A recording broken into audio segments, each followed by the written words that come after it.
Hi guys, tonight we're travelling into the vast grasslands of North America, where wind moves like water over endless prairie and where hoofbeats once carried entire nations across horizons that seem to have no end.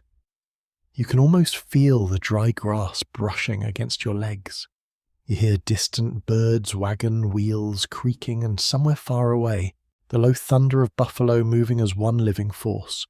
This is a story about collision, about promises made in ink and broken in dust, about worlds meeting, resisting and changing forever. So before you get comfortable, take a moment to like the video and subscribe, but only if you genuinely enjoy what I do here. And if you feel like it, leave a comment telling me your location and local time. I always enjoy seeing where in the world you're listening from. Now dim the lights. You begin on the Great Plains in the middle of the 19th century. The land feels almost too large to understand. Grass stretches outward beneath a huge sky. Summer heat rises in shimmering waves. Winter can freeze eyelashes solid. Nothing here is gentle for long. For thousands of years, native nations adapted to this demanding world. Among them were the Lakota, Cheyenne, Apache, Comanche, Kiowa, Pawnee, Crow, and many others. Each had distinct political traditions, alliances, rivalries, and histories. It is tempting for modern minds to compress them into one category. That would be a mistake. The phrase American Indian hides enormous diversity. Your mind drifts across camps arranged beside rivers. Children chase dogs between teepees. Smoke rises from cooking fires. Wet hides dry on wooden frames. Someone repairs a saddle using careful fingers hardened by years of work. A grandmother speaks quietly in a language shaped by generations. These intimate moments matter. History often loves generals and treaties. Real life usually happens near the fire. By the 1850s and early 1860s, pressure grows everywhere. Settler migration accelerates westward. Wagon trains carve visible scars into grasslands. Gold discoveries pull thousands into contested territory.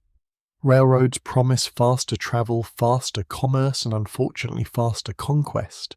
The United States government negotiates treaty after treaty. On paper, these agreements define boundaries and obligations. In practice, enforcement proves weak and often selective. One promise follows another. Then another breaks. This pattern becomes painfully familiar. Historical research from Harvard University and University of Chicago has emphasized that treaty breakdown was rarely caused by a single dramatic betrayal. More often, erosion happened gradually through delayed payments, unauthorized settlement, military encroachment, and political indifference. Not always dramatic, often bureaucratic, which somehow feels colder. Imagine signing an agreement meant to secure your homeland only to watch strangers cross it months later, while officials debate paperwork hundreds of miles away. You can see why distrust grows. The Civil War adds another layer of strain. While the United States fights itself from 1861 to 1865, frontier military resources stretch thin. Some native leaders see opportunity, others see danger. Some seek neutrality. Some pursue strategic alliances. No single response exists. For settlers on isolated homesteads, fear becomes part of daily life. A wooden cabin may stand alone under vast sky. Wind rattles loose boards. Horsebreath clouds in morning cold. Every unfamiliar rider becomes a question. Friend trader, scout, threat. Fear works both ways. For native communities, each new fort signals expanding control. Each military road suggests more soldiers. Each survey crew implies future fences, and fences matter deeply here, because fences change how land works. Many plains nations live through seasonal mobility. Buffalo migrations shape movement. Hunting routes, water access, winter shelter, and kinship networks all depend on open space. Restrict movement, and you do more than limit travel. You alter economy, culture, food security, spirituality, and social order all at once. That is the quiet force building beneath events. Not just conflict, transformation. For a moment it feels as though the prairie itself senses what is coming. The old rhythms still continue. Horses graze, drums sound at gatherings. Ceremonies honour ancestors and spirits. Yet tension lingers under ordinary life like distant thunder before a storm. Some historians argue the coming Indian Wars were inevitable once industrial expansion accelerated across the continent. Others resist that conclusion. Scholars at Yale University and Stanford University note that inevitability can become an excuse, as if human choices no longer mattered. Historians still debate how much conflict could have been avoided through consistent treaty enforcement and political restraint. That debate matters, because inevitability removes responsibility, and responsibility sits everywhere in this story. You notice another detail often missed in simplified accounts. The Indian Wars were not one continuous war with one beginning and one end. They were overlapping conflicts across enormous distances involving different nations, leaders' motivations and local conditions. The wars in the northern plains felt different from those in the southwest. Apache resistance was not identical to Lakota resistance. Comanche's strategy differed from Nez Perce strategy. Even language matters.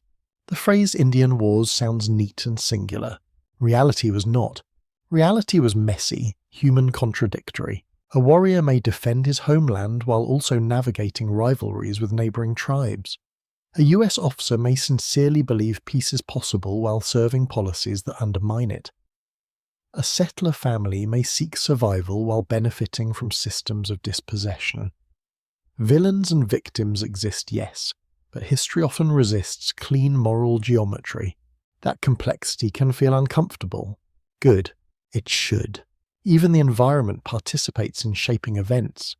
Muddy roads slow supply wagons, drought weakens herds, brutal winters strain both soldiers and camps, summer heat exhausts men in wool uniforms, wet leather stiffens overnight, rifle maintenance becomes harder in dust storms.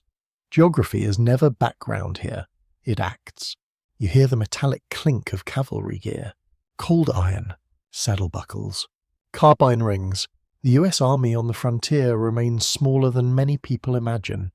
Isolated forts may house limited manpower stretched across vast territory. Communication moves slowly. Orders travel by rider or telegraph where lines exist. Delays cause confusion. Misjudgments multiply. Meanwhile, rumours spread faster than facts. A raid becomes exaggerated by frightened retelling.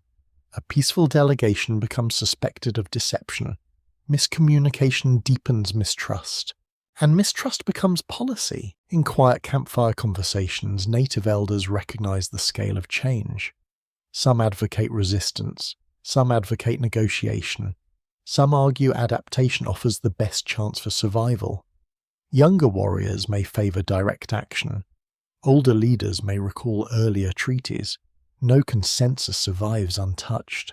Because survival itself raises hard questions. Fight and risk destruction. Negotiate and risk erosion. Move and lose homeland. Stay and face encroachment. None feel good. As 1864 approaches, pressure becomes unbearable in parts of the plains, especially in the Colorado Territory. Settler expansion collides with Cheyenne and Arapaho communities, already suffering from shrinking access to resources and repeated violations of treaty lands. Trust is thin now. Very thin. Soon one event will ignite outrage so profound that generations will remember it in grief and anger. A place where peace signals fail, where vulnerability meets violence, where whatever fragile confidence remained between peoples will burn in one terrible morning. Sand Creek is coming, and after it, nothing feels the same. The prairie wind turns colder as autumn fades into winter.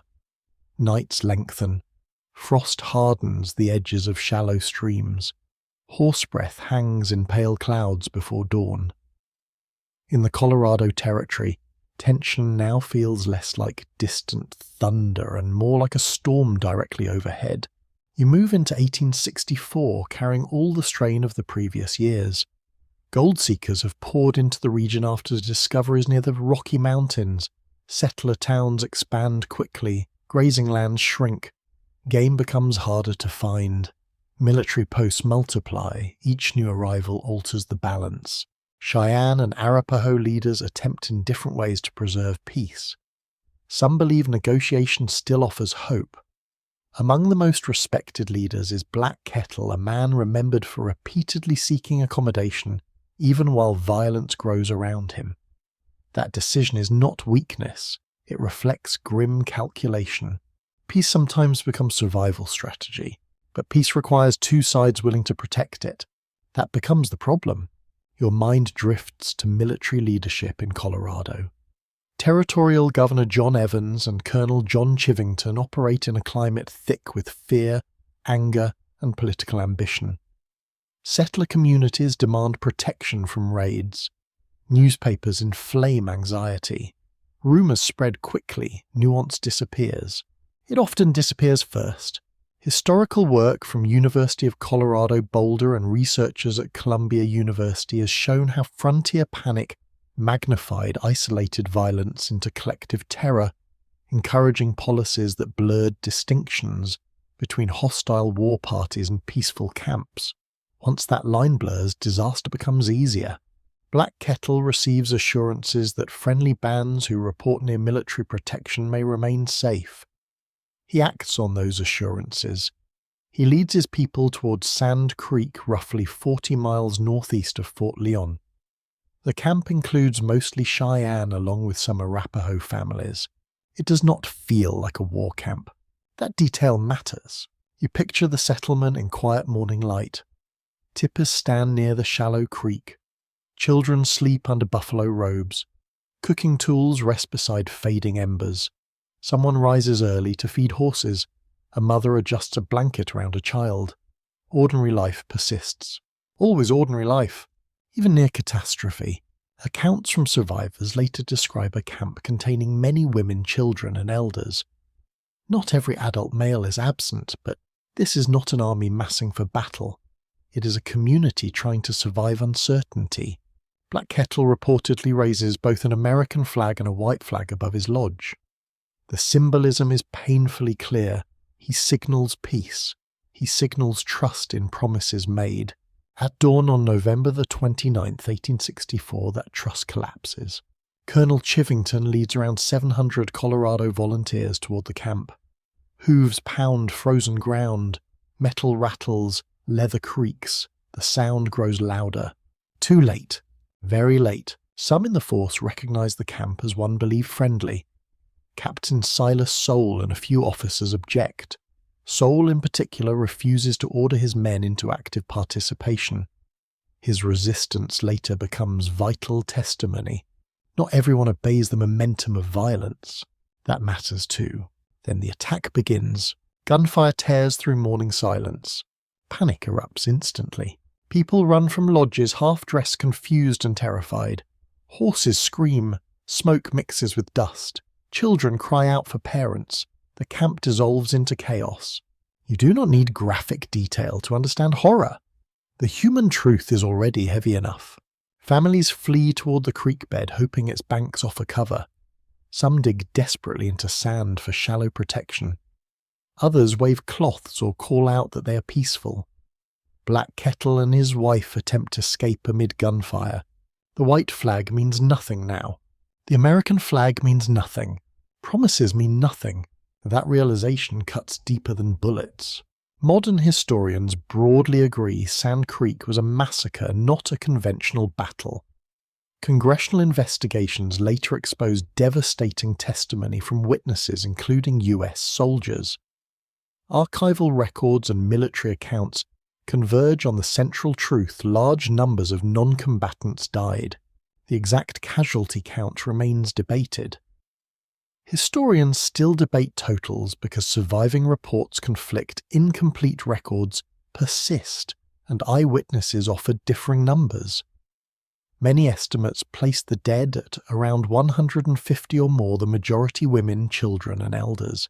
Even uncertainty carries grief, because whether 130 or 200 each number was a person, a child, a mother, an elder, a name, a voice. Captain Soule later writes accounts condemning what happened. His testimony becomes essential evidence during federal inquiry. He describes deliberate killing of people attempting to flee or surrender. His words carry unusual weight because they come from within the attacking force. That internal dissent matters historically. It proves not everyone accepted the massacre as justified. Research discussed by historians at Yale University highlights Sand Creek as a turning point in Plains relations because it transformed suspicion into generational rage. Even native leaders previously willing to negotiate lost faith in US guarantees. Some scholars argue this was the moment diplomacy suffered perhaps its deepest wound in the Central Plains.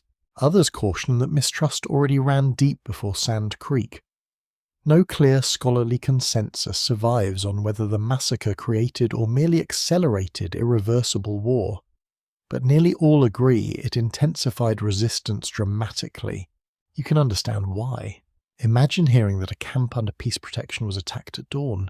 What treaty feels meaningful after that? What promise sounds convincing? Word spreads fast across the plains.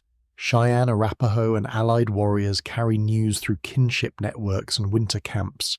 Grief becomes anger. Anger becomes resolve. Retaliation follows. Raids increase along overland routes and settlements. Settler fear intensifies. Military response hardens. Violence feeds violence in a grim cycle that now feels almost self-sustaining. Sand Creek does more than kill people. It destroys assumptions. Some native communities conclude that accommodation alone cannot guarantee survival.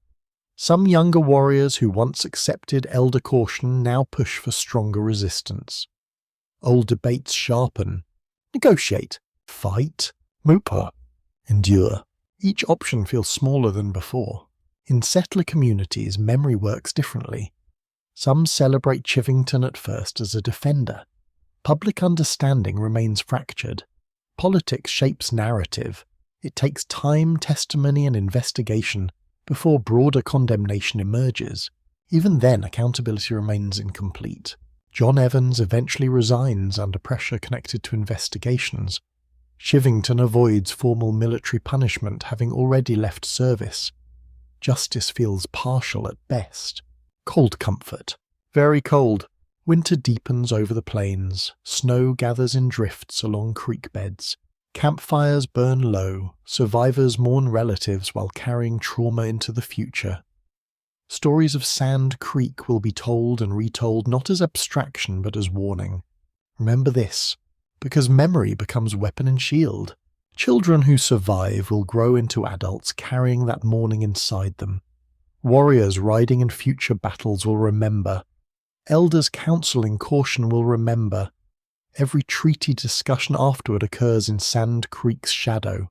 The frontier is changing, rapidly, and now retaliation is coming from every direction. The cycle has begun. Winter settles heavily across the plains after Sand Creek. Snow hardens into dirty crust along wagon tracks. Wind pushes powder through broken grass until the land looks almost stripped bare. At night, cold bites through wool, hide, and leather alike. Even campfire warmth feels temporary. The grief of Sand Creek does not stay still. It moves. It travels by horse, by story, by memory. Among Cheyenne, Arapaho, and allied communities, news spreads with terrible clarity. Survivors describe the dawn attack, the flags raised in peace, the panic and the deaths. Around fires, voices grow quiet. Children listen while pretending not to. Elders stare into flames without speaking for long stretches. Silence can say everything. That grief begins turning into collective retaliation. Many warriors now see armed resistance not as preference but as necessity. Some who once trusted negotiations no longer believe paper agreements offer protection. The emotional shift is profound. Trust has collapsed. You feel the frontier entering a dangerous new phase. Raids increase along stage routes. Ranches isolated settlements and freight lines. Horses are taken. Supply wagons disappear. Communication routes become uncertain. Telegraph lines, symbols of expanding American control, suddenly feel vulnerable. Fear spreads quickly, faster than facts. A single attack becomes 10 stories by nightfall. Rumours inflate numbers. Panic reshapes memory in real time. Settler communities already shaken by frontier isolation begin living inside constant vigilance. Picture a small homestead at dusk. A woman bars the cabin door while stew cools on the stove. Children whisper near the lantern. The father checks his rifle again, though he checked it an hour earlier. Outside, horse breath fogs in freezing air. Every distant sound becomes suspicious. A coyote howl, a branch snapping, hoofbeats, or maybe only wind. That uncertainty wears people down. The United States military responds with intensified campaigns. Yet the army faces serious limitations. Frontier forces remain dispersed across enormous distances. Officers often operate with incomplete intelligence. Supply chains stretch across hostile terrain. Weather constantly interferes. Mud slows wagons in spring. Dust chokes men in summer. Blizzards isolate forts in winter. The land keeps choosing sides with no loyalty. Historical research from Stanford University and Harvard University emphasizes that logistical strain was one of the defining realities of Western warfare. Campaign outcomes often depended not just on tactical brilliance, but on forage transport and weather. It sounds less cinematic than battlefield heroics. It was also often more decisive, because hungry horses do not care about strategy, and armies without horses slow dramatically. Meanwhile, native resistance adapts with mobility. Plains warriors understand terrain intimately. They know water sources, shelter routes, hunting grounds, and seasonal movement patterns. They can disperse quickly and regroup just as fast. This creates immense frustration for conventional military forces seeking decisive engagements. You begin noticing something important. Many frontier clashes are not massive battles.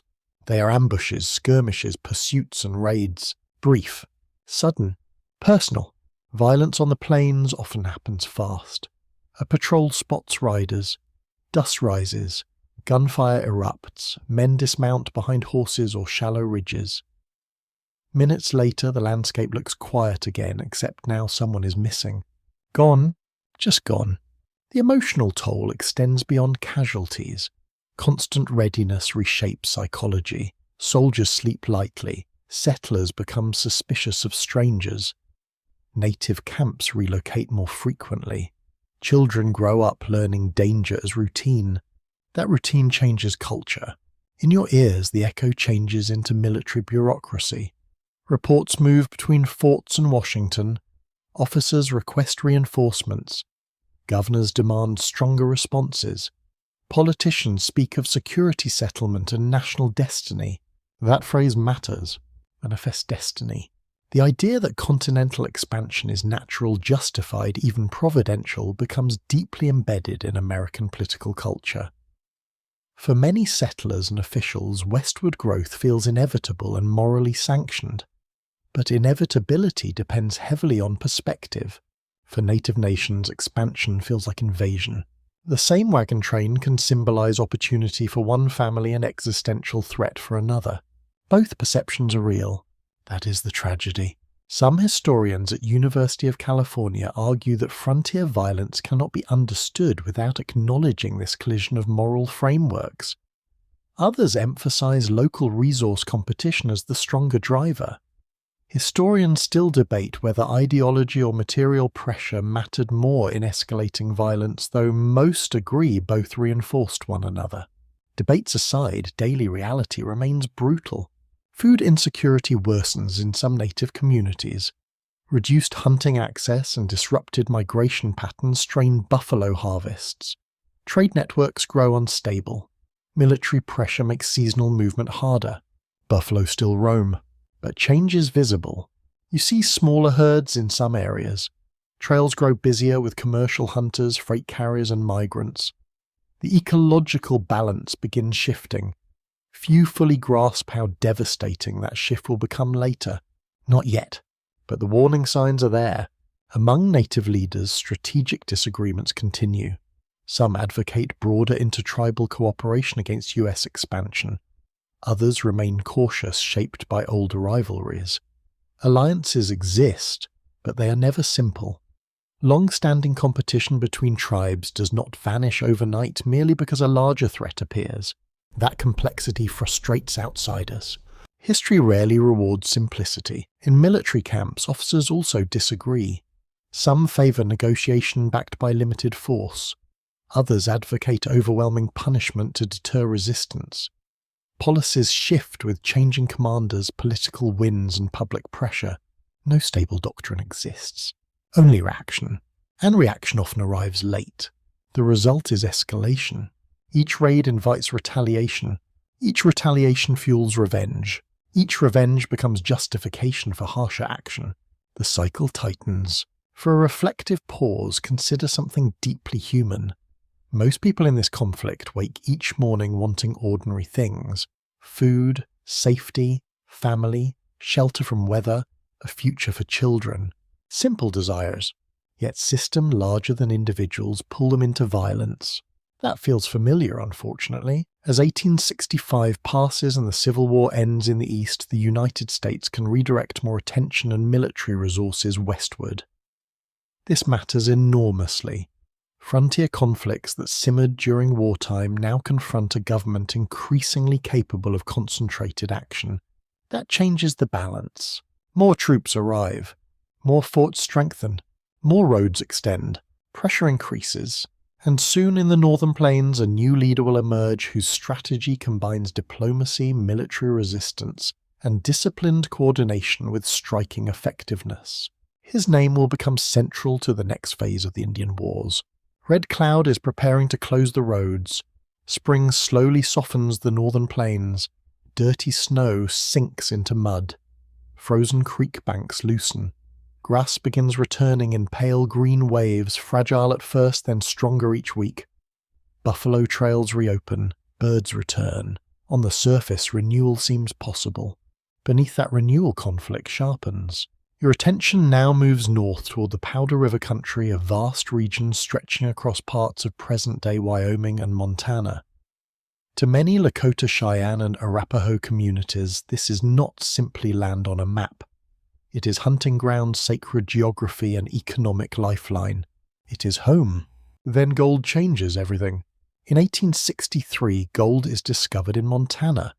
Prospectors rush toward the mining camps. The fastest route cuts directly through the Powder River country along what becomes known as the Bozeman Trail. To settlers and miners, the trail represents opportunity and speed. To the Lakota, it represents intrusion. Again, the same road means opposite things. The United States government, eager to protect traffic, begins constructing forts along the route. Fort Reno, Fort Phil Kearny, and Fort CF. Smith rise across contested territory. Logs are cut, walls are raised. Supply wagons grind through grasslands. Each fort sends a message. We are staying. That message is heard clearly. At the center of native resistance stands Red Cloud, an influential Oglala Lakota leader, known for intelligence, discipline, and political skill. He is not reckless. He understands both warfare and diplomacy. That combination makes him formidable. Your mind drifts to a council gathering. Men sit in a broad circle, smoke rises into cold air. Horses graze nearby, voices remain controlled but intense. Decisions here affect thousands. Red Cloud sees the strategic problem immediately. If forts remain, settlement will follow. If settlement follows, Buffalo decline. If Buffalo decline, autonomy collapses. The chain feels obvious. Historical scholarship from Yale University and University of Chicago emphasizes that Lakota resistance in this period was deeply strategic rather than purely reactive. Red Cloud recognized infrastructure itself as conquest. Roads and forts were not neutral development, they were instruments of control. That insight proves crucial. Many Americans at the time fail to understand this perspective. They view roads as civil progress. But progress for whom becomes the unspoken question. Red Cloud chooses resistance.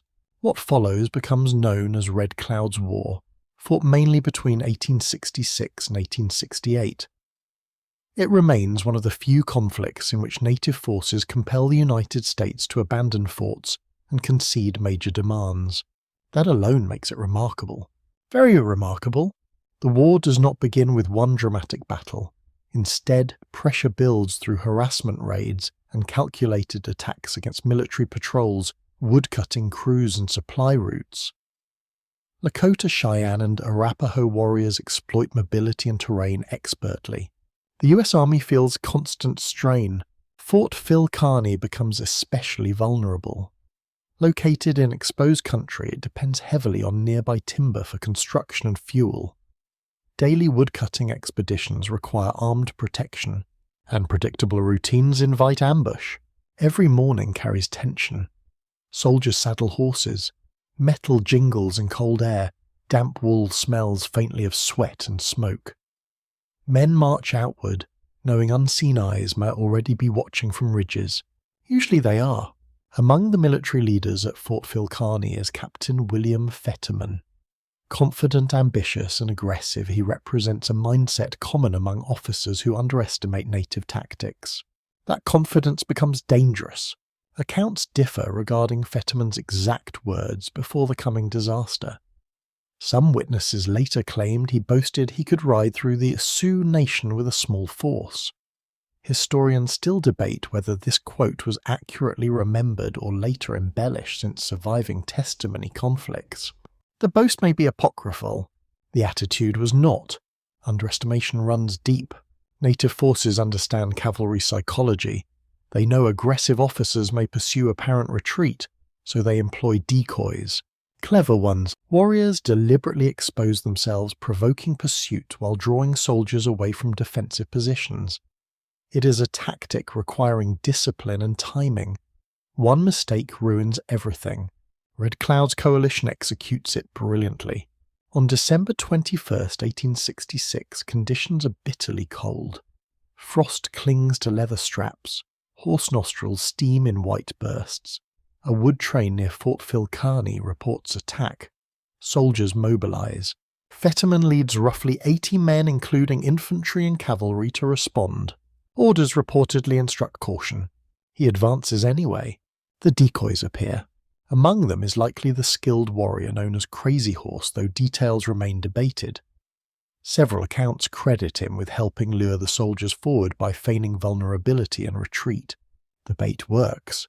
Fetterman's force pursues beyond the protective ridgeline near the fort. Once they cross that threshold, visibility shifts. Terrain conceals large numbers of waiting warriors. Then the trap closes. Suddenly riders emerge from multiple directions.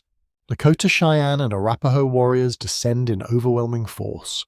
Gunfire cracks through frozen air. Horses rear. Commands dissolve into noise.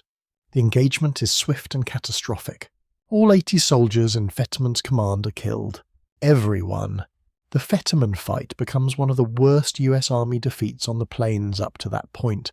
Shock spreads across military and political circles. Frontier confidence takes a serious blow. You pause with a silence after battle. Exhausted silence. No cheering reaches you. Only cold wind. Military analysts later study the defeat carefully. Tactical failure, overconfidence, terrain exposure, and effective native coordination all played major roles. Research from Stanford University notes that Red Cloud's war demonstrated sophisticated coalition warfare, challenging simplistic portrayals of native resistance as loosely organized raiding. That correction matters, because competence deserves recognition. The psychological impact proves just as important as the tactical one. Settlers grow more anxious. Army commanders become more cautious. Washington begins reassessing whether holding the Bozeman Trail is worth continued bloodshed. Red Cloud understands leverage. He continues pressure. Not constant pitch battles. Persistent cost. Each supply run remains dangerous. Each fort feels isolated. Each season raises the question, how long can this continue? By 1868, the answer becomes clear. Not much longer. The United States agrees to negotiations that will lead to something extraordinary, a treaty effectively acknowledging Red Cloud's victory. For a brief moment, native resistance has forced retreat, but peace on the plains remains fragile. Gold and greed are patient, and treaties, as you now know, often age poorly.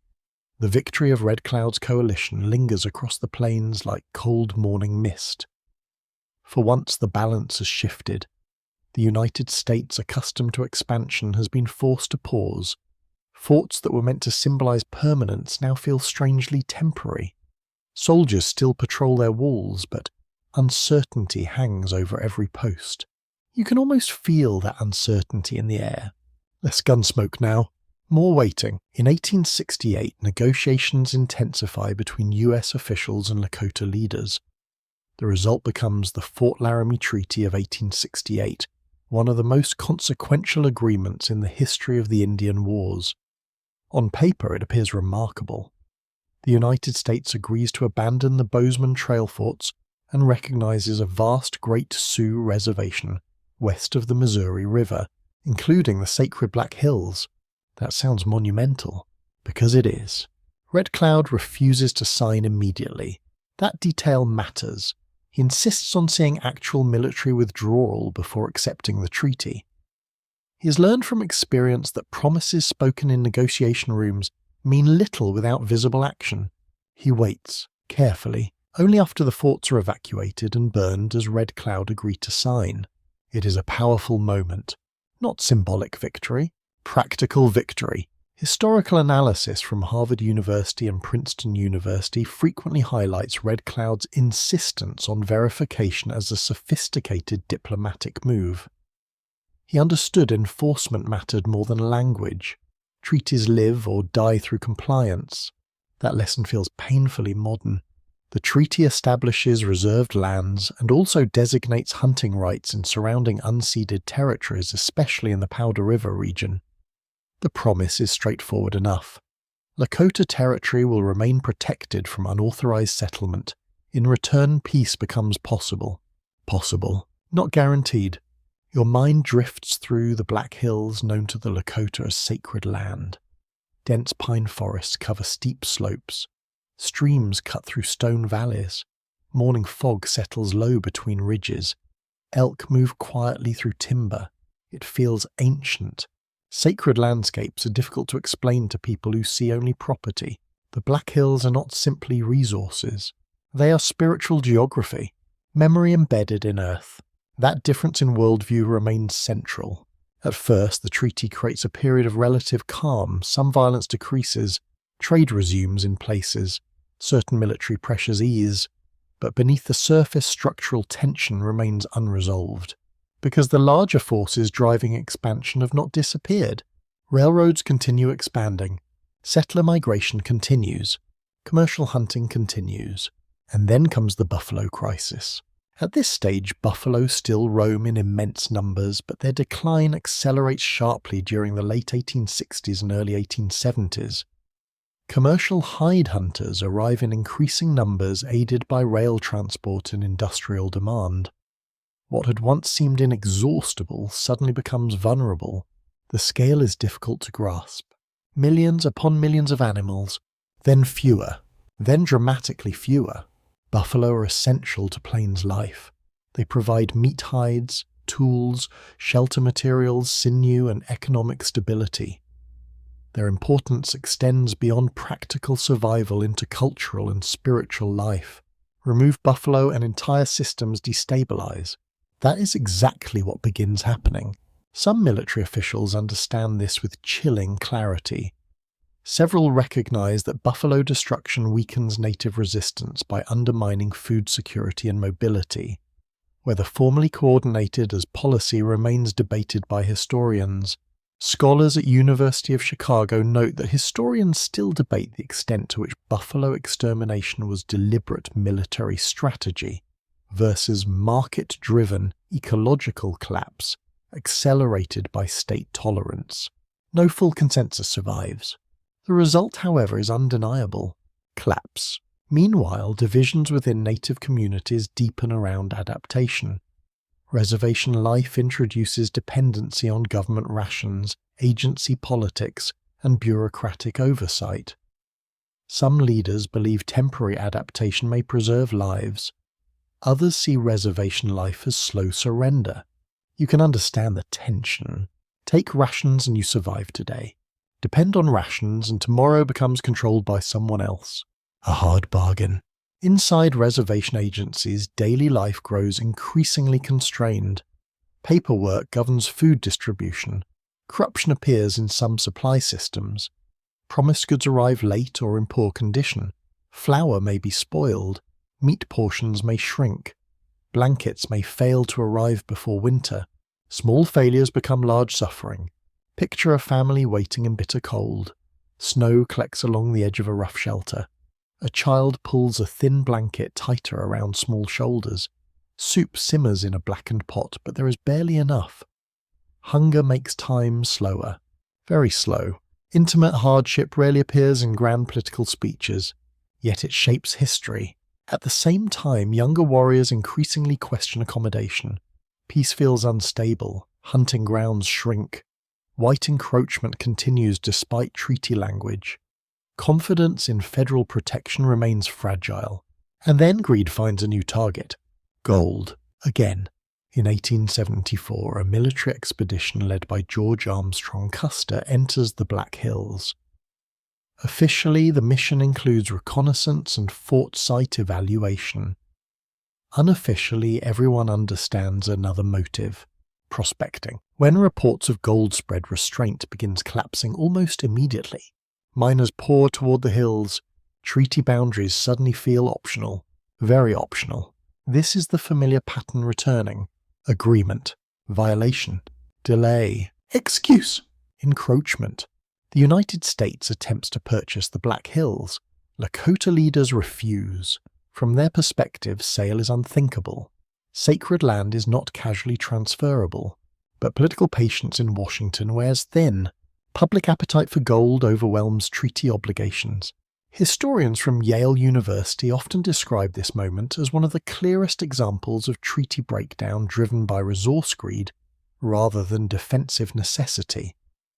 Some scholars argue conflict after 1874 became almost unavoidable once gold fever gripped national attention. Others caution against inevitability. As always, choices mattered, but choices were being made fast. Bad ones. As winter approaches again, the Lakota world stands at crossroads. Leaders debate responses. Some remain near agencies, others stay in hunting camps beyond reservation boundaries, unwilling to surrender autonomy. Among those resisting tighter control are powerful figures whose names will soon define the next great conflict. Sitting Bull. Crazy Horse. The peace secured by Red Cloud is beginning to crack, and once it breaks, the plains will thunder again. The treaty still exists on paper, but paper cannot stop hunger, gold fever, or ambition. As the 1870s deepen, the southern plains and the northern plains both begin moving towards renewed conflict. While the Lakota confront pressure around the Black Hills far to the south, another struggle grows across the vast grasslands of Texas, Oklahoma, and the Indian Territory.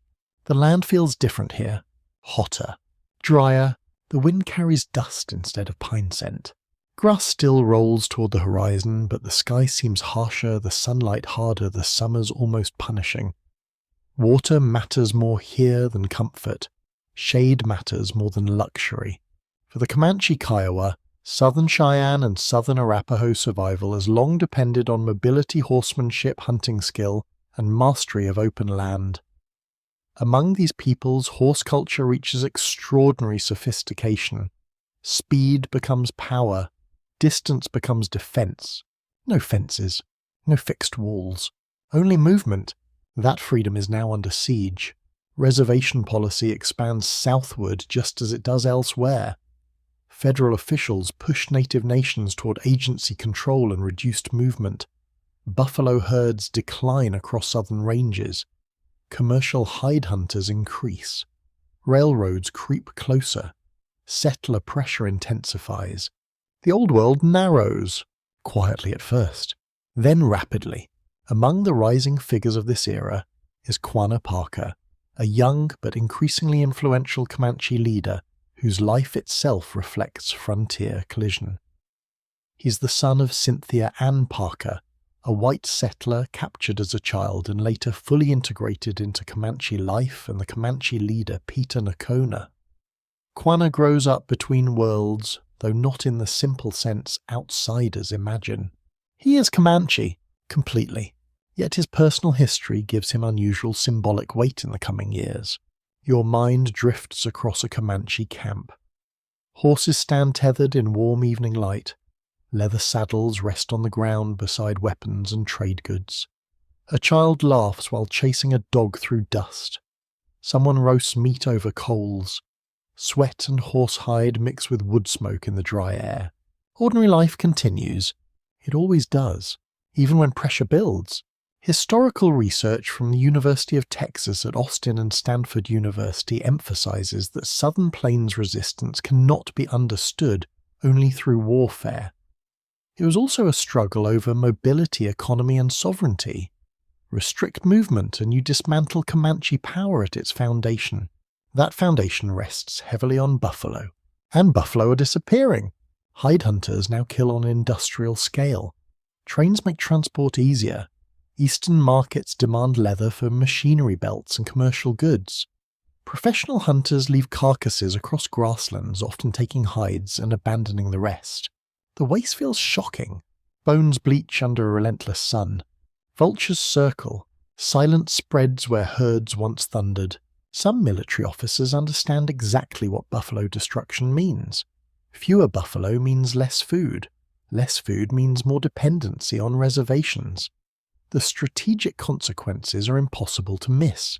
Historians at Harvard University note that scholars still debate whether Southern Plains military leadership consciously coordinated buffalo destruction as policy, or simply exploited a market collapse already underway. No universal scholarly agreement survives, but again outcome matters, and the outcome is devastating. Native leaders resist in different ways. Some accept reservation life under pressure. Others leave agencies to hunt, raid, or maintain autonomy beyond federal supervision. Tensions rise with each season. Then comes a flashpoint. In 1874, conflict erupts around the Texas Panhandle in what becomes known as the Red River War. Federal authorities decide to force resistant Southern Plains groups onto reservations permanently. This is no small campaign. The Army launches coordinated operations across difficult terrain using multiple columns to trap highly mobile bands. Officers aim not merely to win battles, but to eliminate capacity for continued resistance. That distinction matters. Destroy mobility and resistance weakens. You feel the oppressive heat of campaign season. Dust coats boots and lips, sweat soaks wool uniforms, canteens warm quickly under brutal sun. Horses tire, men squint through shimmering air. Even breathing feels heavier. War and heat is its own punishment. Native fighters exploit terrain, brilliantly striking where advantage exists, and avoiding fixed engagement where possible. The Southern Plains offer space for evasion, but resources are becoming scarce. That scarcity changes strategy. One key moment arrives at Palo Duro Canyon in September 1874. Colonel Ranald Mackenzie leads a surprise attack on native encampments hidden within the canyon system. Many inhabitants escape, but soldiers destroy lodges' supplies and food stores. Then comes a brutal strategic decision. The army captures and kills large numbers of horses. Thousands. This matters enormously. For plains cultures dependent on horses, such losses cripple mobility, hunting, and warfare. A warrior without a horse loses more than transportation. He loses speed, range, and tactical freedom. The psychological impact is crushing. Some survivors now face winter with diminished food, reduced transport, and shrinking buffalo access. Cold season approaches like a sentence. In your ears, the echo changes into exhausted silence. Campfires burn lower, hunger grows sharper. Children cry more often. Elders ration carefully. Thin soup stretches across too many bowls. Cold hunger is different. It makes thought slow. It steals patience. Quanah Parker continues resisting, but conditions worsen. Many bands face impossible choices. Fight on while starving, surrender and enter reservation control. Move farther, though there is increasingly nowhere left to go. No good options remain. That is the point. Federal strategy is increasingly about compression. Reduce space, reduce food, reduce mobility, then resistance bends. By 1875, most Southern Plains resistance collapses under overwhelming logistical pressure. Quanah Parker ultimately surrenders at Fort Sill. His surrender marks the effective end of large-scale Comanche military resistance. But surrender is not disappearance. That is important. Quanah will later become one of the most influential Native leaders navigating reservation life adaptation and survival under transformed conditions. For now, though, the Southern Plains have changed forever. The buffalo are vanishing. And in the north, where Lakota hunting bands still resist control, that same buffalo crisis is becoming catastrophic. Soon, the loss of the buffalo will reshape the entire balance of power. The plains feel quieter now, and that quiet carries something unsettling. Not peace, absence. For generations, one sound defined this world above nearly all others: the thunder of buffalo herds moving across open grassland. Hooves shook the earth. Dust rose in rolling walls. Birds circled above the mass. Entire horizons seemed alive. Now that sound begins fading. Slowly at first, then shockingly fast. You stand in the 1870s and watch one of the greatest ecological collapses in North American history unfold.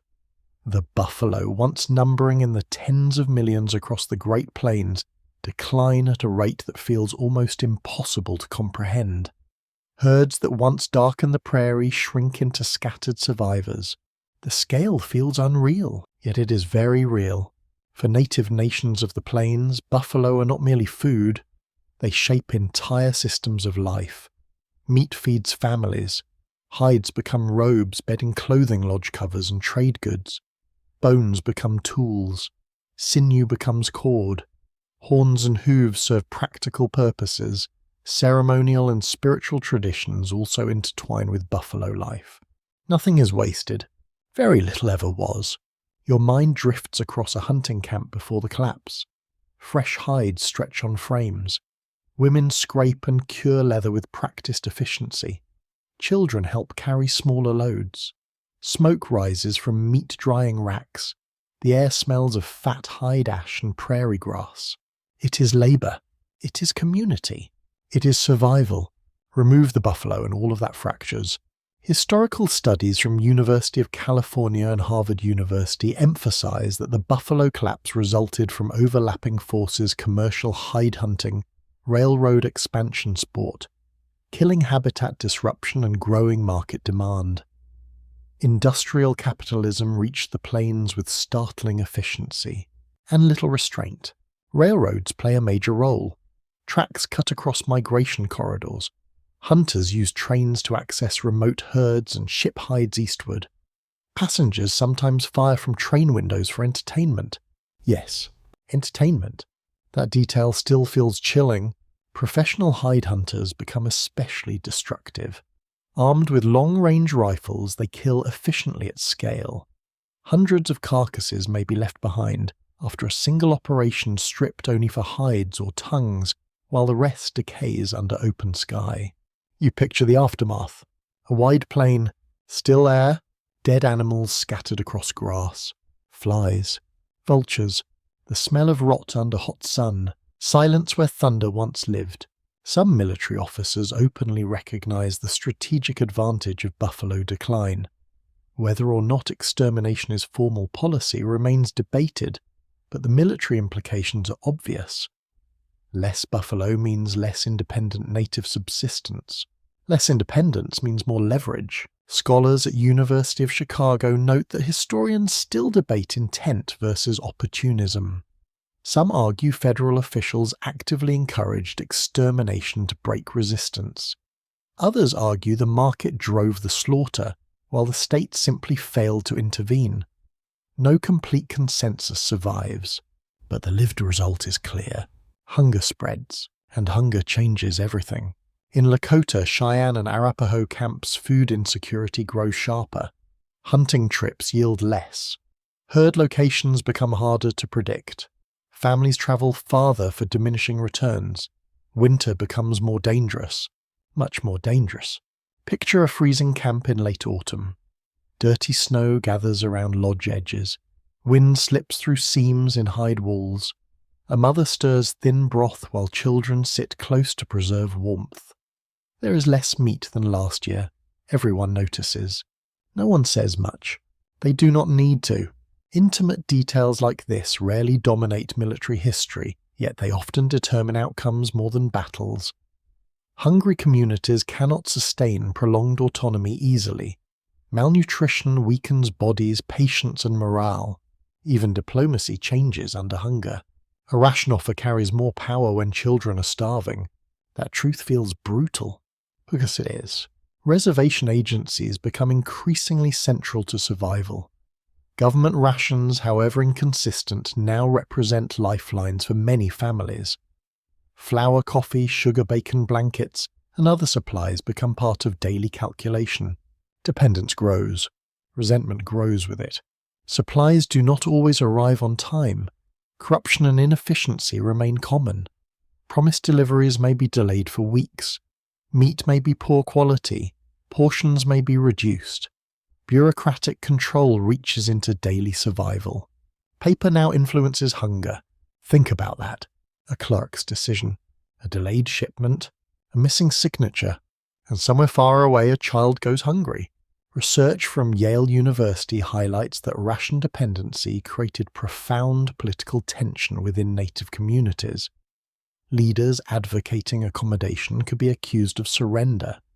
Leaders advocating resistance risk, exposing families to starvation.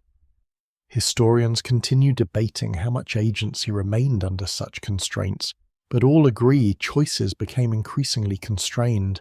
Constrained choices can still feel agonizing, especially when every path carries loss. Among Lakota communities, divisions sharpen between reservation groups and those remaining beyond agency control. Some continue following leaders like Sitting Bull and Crazy Horse, choosing mobility and independence over submission. That choice carries cost, but also dignity and defiance. You feel a growing emotional transition across the plains. Earlier resistance centered heavily on defending territory.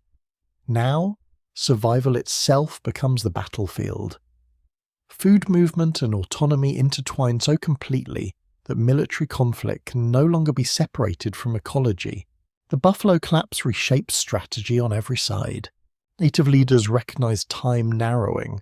Military planners recognize leverage increasing. Settlers see opportunity expanding. The balance is shifting. Fast. Meanwhile, in the Black Hills, gold fever continues drawing illegal settlers into treaty-protected land. Pressure on Lakota sovereignty becomes unbearable. Federal patience with non-reservation bans runs out. Washington issues ultimatums demanding that all Lakota return to agencies by a fixed deadline. Winter makes compliance nearly impossible. That detail matters. Many hunting bands are far away, moving with remaining buffalo herds. Travel in deep winter is slow and dangerous, yet deadlines ignore reality. Miss the deadline and you become hostile. Just like that, a bureaucratic line turns thousands into enemies. The stage is now set for one of the most famous confrontations in American frontier history. The Black Hills question remains unresolved. The buffalo are vanishing, and the US Army is preparing to move. Soon the plains will erupt into thunder once more, and at the center of that storm stands a cavalry officer whose name will echo through American memory. George Armstrong Custer is riding toward destiny. Winter loosens its grip, though the plains remained raw and unforgiving. Snow retreats into muddy gullies. Rivers swell with meltwater. Grass returns in uneven patches, pale green against brown earth. But beneath the seasonal renewal, war is coming with startling speed. Washington has made its decision. Lakota and allied bands who remain outside reservation agencies after the federal deadline are now classified as hostile. The deadline itself had been deeply unrealistic. Many hunting groups are far from agencies following the last meaningful buffalo movements across vast territory. Reaching agency posts in winter would have required impossible speed and enormous sacrifice. But the deadline stands. Miss it, become enemy. Simple on paper, disastrous in reality.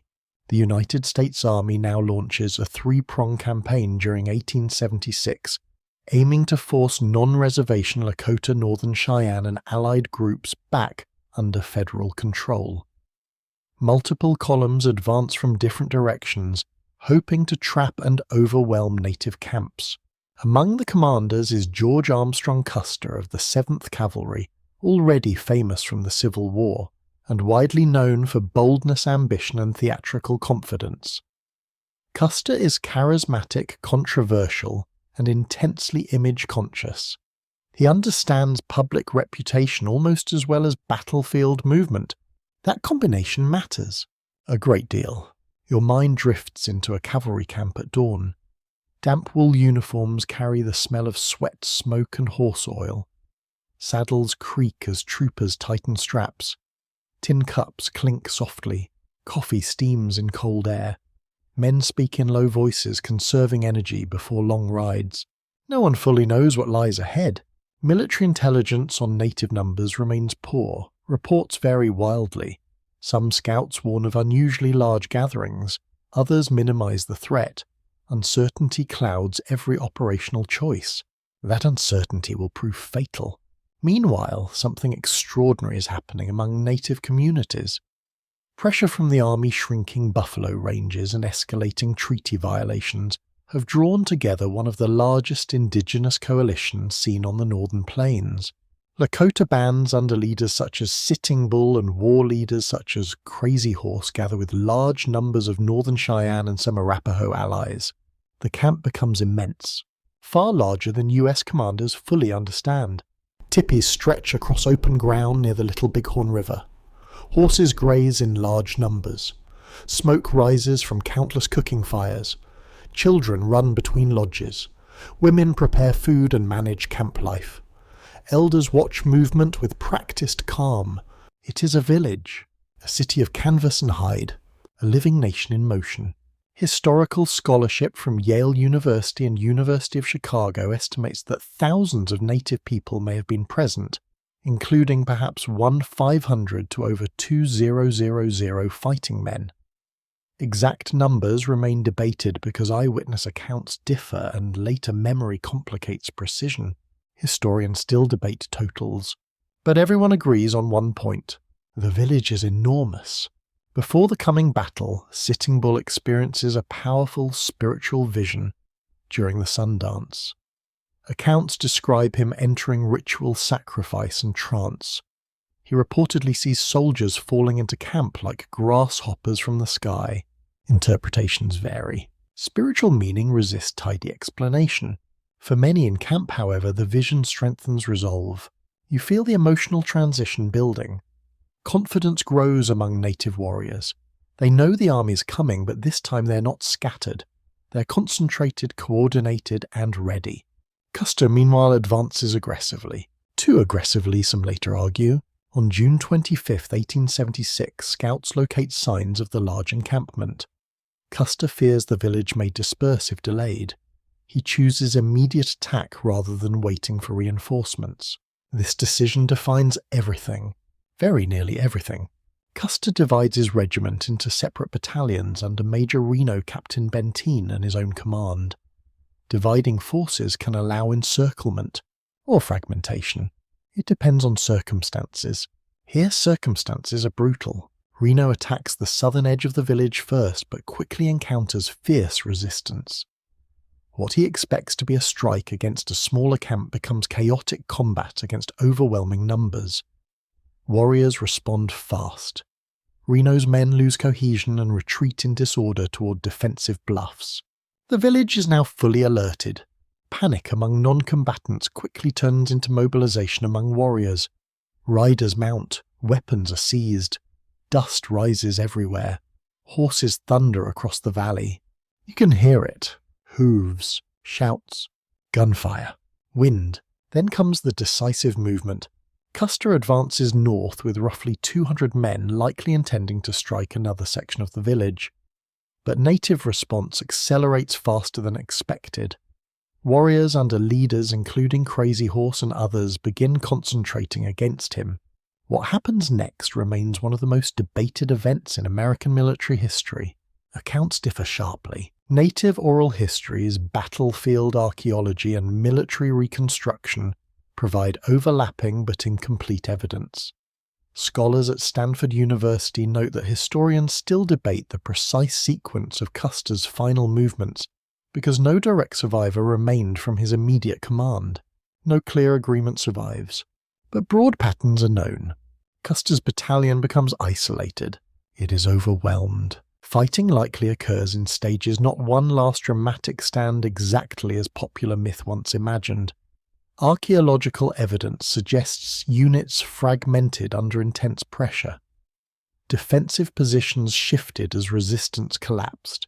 This matters because myth often simplifies battle into theatre.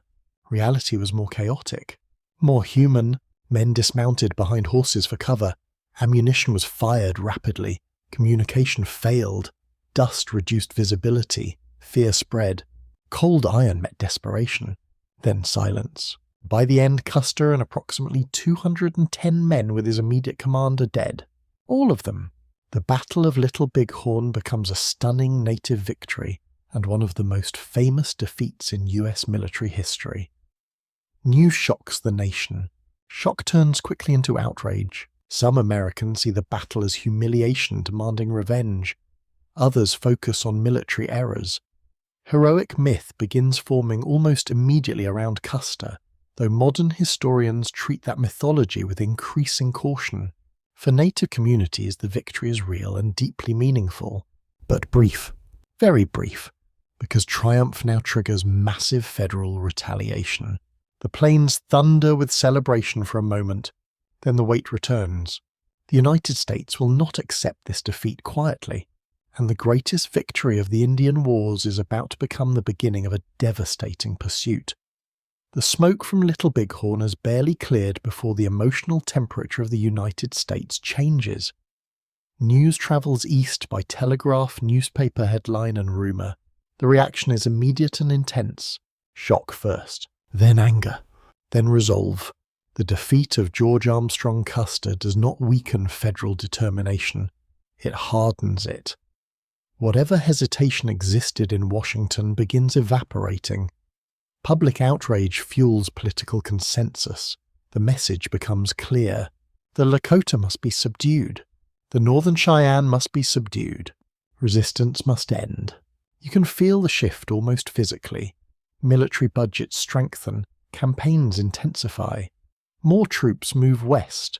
Commanders receive broader support for sustained operations. The United States now commits itself to overwhelming pressure rather than limited enforcement. Victory at Little Bighorn becomes paradox, a triumph, and a trigger. Historical analysis from Princeton University and Harvard University often frames Little Bighorn as a strategic native victory, but a long-term political defeat. Historians still debate whether any native victory in 1876 could have produced lasting autonomy once full federal mobilization began. No clear, scholarly agreement survives, but most agree the battle intensified US commitment dramatically. That commitment now bears down on the plains. Your mind drifts back into the native camps after victory.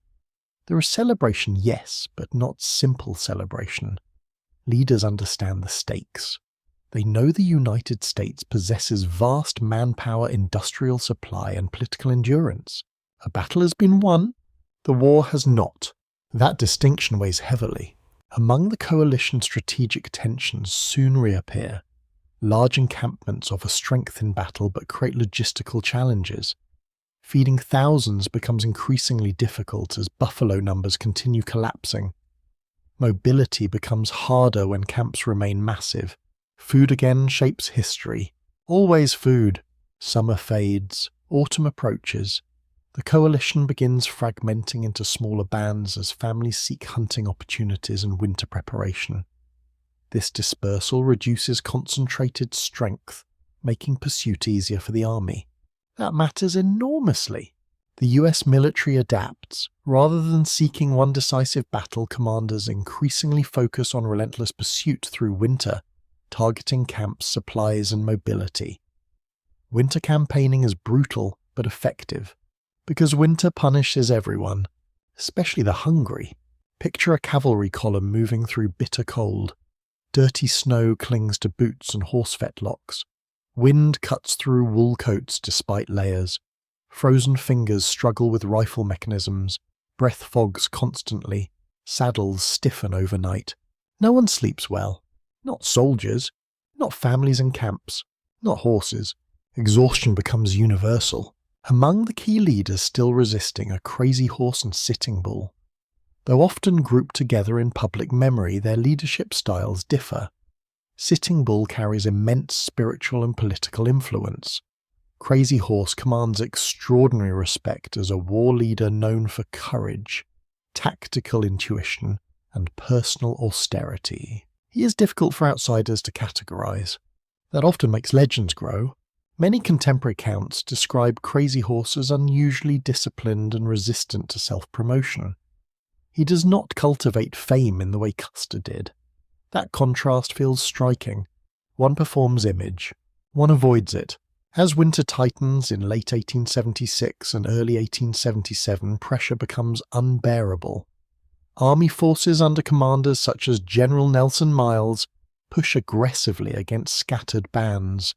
Repeated contact exhaustion and food scarcity begin breaking resistance. The buffalo crisis worsens everything. Without stable herds, independent survival becomes increasingly difficult. Families traveling with resistant bands face growing hardship. Children weaken, elders struggle, horses lose condition. Your ears catch a softer sound now. Not battle, hunger, a pot scraping nearly empty, a cough in cold air, a child asking for food. These sounds can defeat armies. Research from Yale University emphasizes that hunger and ecological collapse were as decisive as battlefield outcomes in ending large-scale plains resistance. Military pressure mattered, but so did the destruction of the material basis for autonomy. That point is essential. Wars are not won only with bullets. They are won by controlling conditions. Eventually, the strain fractures the coalition. Some bands surrender at agencies. Others flee north toward Canada with Sitting Bull. Crossing the border offers temporary refuge beyond direct US control. Temporary, not permanent. Life in Canada proves difficult. Resources remain scarce. Conditions remain harsh. Exile carries its own burdens. Meanwhile, Crazy Horse continues resisting longer than most. His reputation grows with every successful maneuver. US officers recognize his symbolic importance. Capturing or neutralizing him becomes increasingly significant. Spring returns in 1877, but relief does not. By May, after months of pursuit deprivation and relentless pressure, Crazy Horse faces impossible realities. Continued resistance threatens starvation for families traveling with him. The calculus has changed. No glorious option remains. Only lesser losses. On May 6, 1877, Crazy Horse surrenders at Camp Robinson in Nebraska. The moment feels heavy. Not dramatic. Heavy. A great war leader rides in not because he's been decisively defeated in open battle, but because conditions have narrowed until survival leaves almost no alternative. That distinction matters. Surrender is often less about broken courage than broken possibility. For a brief reflective pause, consider how often history misreads endings. We imagine final battles, dramatic speeches, grand conclusions. Real endings often arrive through exhaustion, hunger, and narrowing choices. Quiet endings. Painful ones. Crazy Horse initially attempts life under reservation conditions, but tension grows quickly. Misunderstandings, rumors, and mistrust surround him. US officials worry about his influence. Rival native factions complicate matters further. Accounts differ on key details. Some witnesses later contradicted one another. But one truth remains. Danger is gathering around him. The great coalition that won at Little Bighorn has largely fractured. Federal power is reasserting control across the northern plains. The Black Hills are effectively lost. Yet the story is not over. Because even as Lakota resistance collapses, another remarkable journey is beginning far to the west. A people will soon attempt one of the most extraordinary fighting retreats in American history. The Nez Perce are preparing to run. As resistance across the northern plains begins collapsing under relentless pressure, your attention shifts westward toward the mountains, valleys, and river systems of the Pacific Northwest. The landscape changes dramatically. Endless prairie gives way to forests, canyon walls, cold rivers, and steep ridges where weather can turn without warning. The air feels different here. Cooler, damp with pine and earth. The wind carries resin instead of dust. In this world live the Nez Perce, a people with deep ties to the lands of present-day Idaho, Oregon, and surrounding regions. Their society, trade networks, horsemanship, and seasonal movements are shaped by rivers, salmon runs, hunting routes, and mountain crossings. Like many native nations, they face increasing pressure from treaty negotiation and settler expansion. The familiar pattern returns: treaty, promise, encroachment, conflict. An 1855 treaty had recognized a large Nez Perce reservation, but gold discoveries in the 1860s transformed everything. Settler demand for land intensified rapidly. A new treaty in 1863 dramatically reduced reservation boundaries. Not all Nez Perce accepted it. That refusal becomes central. Some bands, often called non-treaty Nez Perce by US officials, reject the reduced reservation and continue living on ancestral lands outside the new boundaries. From their perspective, the treaty is illegitimate because not all leaders consented. That argument carries weight, very real weight. Historical work from University of Washington and Stanford University emphasizes that internal Nez Perce politics were complex. There was no single unified response. Some leaders favored accommodation to avoid bloodshed. Others rejected imposed terms. Historians still debate how much flexibility federal authorities truly offered before conflict became unavoidable. But by 1877, patience has nearly disappeared. Federal officials demand that non-treaty bands relocate to reservation land within a strict deadline. The order carries enormous consequences. Relocation means leaving ancestral valleys, burial grounds, grazing routes, and community patterns tied to specific places. Leaving home is never just relocation, it is rupture. Among the most respected leaders during this crisis is Chief Joseph, remembered widely for dignity, restraint, and eloquence. Popular memory often simplifies him into a singular commander, but reality is more layered. He is an important diplomatic leader, though military leadership during the coming campaign involves several figures, including Looking Glass and others. That distinction matters. History often prefers one heroic face. Reality rarely does. Your mind drifts to a Nez Perce camp in early summer. Horses graze in lush meadow grass. River water moves cold and clear over stone. Smoke rises from cooking fires. Wet leather dries on wooden frames. Children move between lodges while adults quietly discuss the future. The emotional weight is visible. Everyone knows change is coming. Many hope relocation can occur peacefully despite bitterness. Then violence erupts before full movement begins. Young Nez Perce men, angry over past killings and accumulated humiliation, attack several white settlers. The fragile path to peace collapses. Fast. Very fast. Now federal military response becomes inevitable. Chief Joseph and allied leaders understand the danger immediately. Remaining in place risks destruction. Direct fixed battle against larger US. Forces offers poor odds. So they choose movement. Strategic movement. What follows becomes one of the most extraordinary retreats in American military history. Beginning in June 1877, roughly 750 Nez Perce, including warriors, families, elders, and children, begin a long fighting withdrawal across mountains, plains, and river valleys. They travel with thousands of horses and essential supplies pursued by multiple US Army units. Think about that scale. Not merely warriors retreating, entire families moving, children, grandparents, infants. This changes everything. Every military decision must account for vulnerable civilians. Speed matters, but so does protection. Mobility matters, but so does food. Tactical brilliance must coexist with human care. that makes the retreat extraordinary. The first major clash comes at Whitebird Canyon. US cavalry forces engage expecting relative advantage. Instead, Nez Perce fighters use terrain cover and disciplined marksmanship to devastating effect. The soldiers are routed. This shocks military observers. Again, native tactical sophistication challenges simplistic assumptions.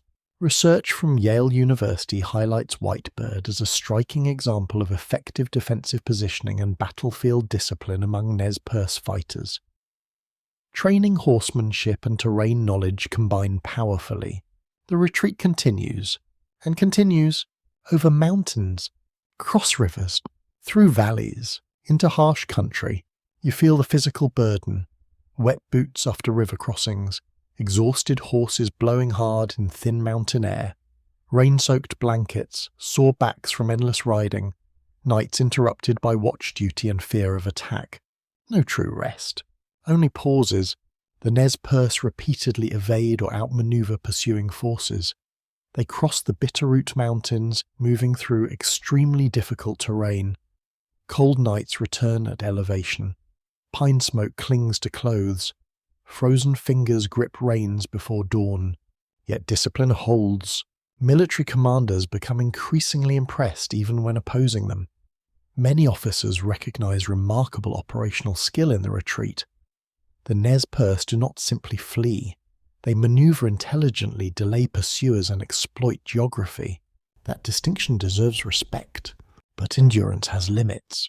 As months pass, fatigue deepens, supplies shrink, pursuit remains relentless. Hopes begin focusing on one possibility. Canada. Reach Canada and perhaps safety becomes possible, much as it temporarily did for Sitting Bull. That hope drives them northward through exhaustion, northward through uncertainty. By autumn 1877, after travelling roughly 200 miles, the Nez Perce approach the Canadian border. They are close, very close, but not close enough. US forces under Colonel Nelson Miles intercept them near the Bear Paw Mountains in present-day Montana. Fighting erupts in freezing conditions. Snow begins falling. Cold settles into bone. Families dig defensive positions into frozen ground. Food runs low. Shelter is poor. Children suffer badly. The physical misery becomes overwhelming. Hope narrows rapidly. Soon after months of astonishing resistance, the journey will reach its heartbreaking end, and words spoken there will echo through American memory for generations. Snow drifts across the Bear Paw Mountains in thin white sheets blown sideways by bitter wind. The cold here feels sharp enough to split thought itself. Breath leaves the mouth in white bursts, wet wool stiffens, leather hardens overnight, fingers lose feeling quickly. The Nez Perce are exhausted, completely exhausted. After roughly 4 months of constant movement, fighting, river crossings, mountain travel, and relentless pursuit, they are within striking distance of the Canadian border. Safety feels close enough to imagine, but imagination does not change geography or time. US forces under Colonel Nelson Miles intercept them in late September 1877. The engagement begins suddenly and violently. Gunfire cracks through freezing air. Horses scream and scatter. Families scramble for cover while warriors rush into defensive positions. Chaos arrives fast, very fast. Yet even under immense pressure, the Nez Perce respond with discipline. They dig rifle pits and shallow trenches into frozen earth. Families shelter behind improvised defences. Warriors return fire with remarkable control. They hold for days. That fact alone is extraordinary. You picture the camp under siege. Snow gathers along the edges of shallow defensive pits. Smoke from gunfire mixes with pine scent and cold wind. A mother wraps a child tighter inside worn blankets. Someone passes water between shaking hands. A wounded horse lies still nearby, frost forming along its mane. War at close range often feels less heroic than memory suggests. More intimate, more fragile. Historical scholarship from University of Washington and Princeton University emphasizes that the Bear Paw siege was as much a humanitarian crisis as a military engagement. Civilians endured severe cold hunger and exhaustion while trapped under continuous pressure. That distinction matters, because armies are not the only ones suffering here. Children are freezing, elders are weakening, families are unraveling under stress. Some leaders attempt breakout strategies. A few manage escape toward Canada, most cannot. Every passing day reduces supplies and energy. Food runs dangerously low. Horses are dead scattered or inaccessible. Ammunition dwindles. Cold becomes another enemy, perhaps the worst one. At night, silence becomes unbearable. No bugles, no speeches, just wind moving over snow and exhausted breathing in darkness. Exhausted silence. You hear coughing, quiet crying. Then nothing. Chief Joseph now faces impossible choices. Though later popular memory centers him as the singular voice of surrender, the reality remains more complex. Leadership among the Nez Perce includes multiple influential figures, and some key leaders have already been killed or separated. Still, Joseph becomes the most enduring symbol of this moment, because he speaks to what remains: loss, weariness, love for his people. After 5 days of siege, continued resistance becomes nearly impossible. Too many are wounded, too many are freezing, too many children may die if fighting continues. This is the cruel mathematics of war. Not courage, not honor, survival. Chief Joseph chooses surrender. The words associated with that surrender become among the most famous in American history. Versions vary slightly because accounts were translated and recorded through intermediaries, but the core meaning remains deeply moving.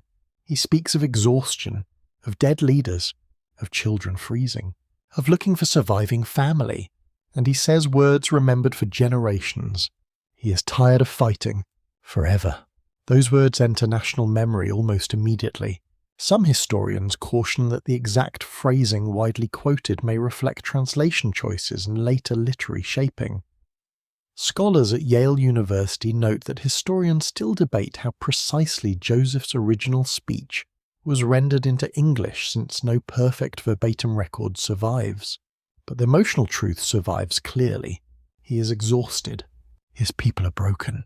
Hope has narrowed into grief. The surrender ends the remarkable retreat, but it does not bring peace in the way many hoped. Joseph and his people had expected relocation near Idaho after surrender. Instead, they are transported far away. First to Kansas, then to Indian Territory and present-day Oklahoma. The environmental shock is severe. Imagine leaving mountain air, salmon rivers, and pine forests for hot, unfamiliar land filled with humidity, insects, and disease. Home becomes memory rather than place. That loss cuts deeply. Disease spreads in exile. Conditions are harsh. Many die. Survivors endure profound displacement. Your mind lingers on one intimate detail. A child asking when they will go home. Simple question. No simple answer. The Nez Perce retreat leaves deep impressions on military observers and the American public. Even many opponents express respect for the tactical brilliance, endurance, and discipline displayed during the campaign. Respect, however, does not restore homeland. This becomes a recurring pattern. Admiration after defeat. Honor without justice. Recognition without restoration. That contradiction echoes throughout the Indian Wars. Meanwhile, across the broader West reservation systems expand further. Large-scale military resistance has been crushed in many regions. Yet victory for the United States does not produce harmony.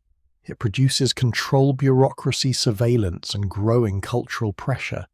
A different form of conquest is emerging, not always through rifles, through institutions, through dependency, through restructuring daily life. Research from Harvard University highlights that by the late 1870s, federal Indian policy increasingly shifted from battlefield suppression toward forced assimilation and administrative control. War had not fully ended, but its methods were evolving. That evolution matters enormously, because physical defeat is only one stage. The next struggle concerns identity itself. Language, memory, custom, family, children. And in the reservation world now taking shape, every one of those will come under pressure.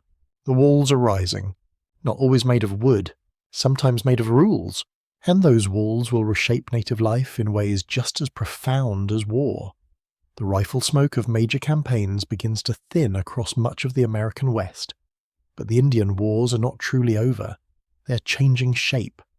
Open battlefield resistance becomes rarer in many regions, yet pressure on native life grows more systematic, more bureaucratic, and in some ways more invasive.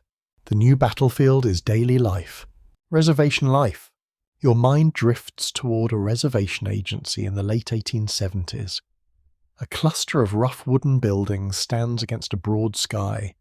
Muddy roads cut between them after rain.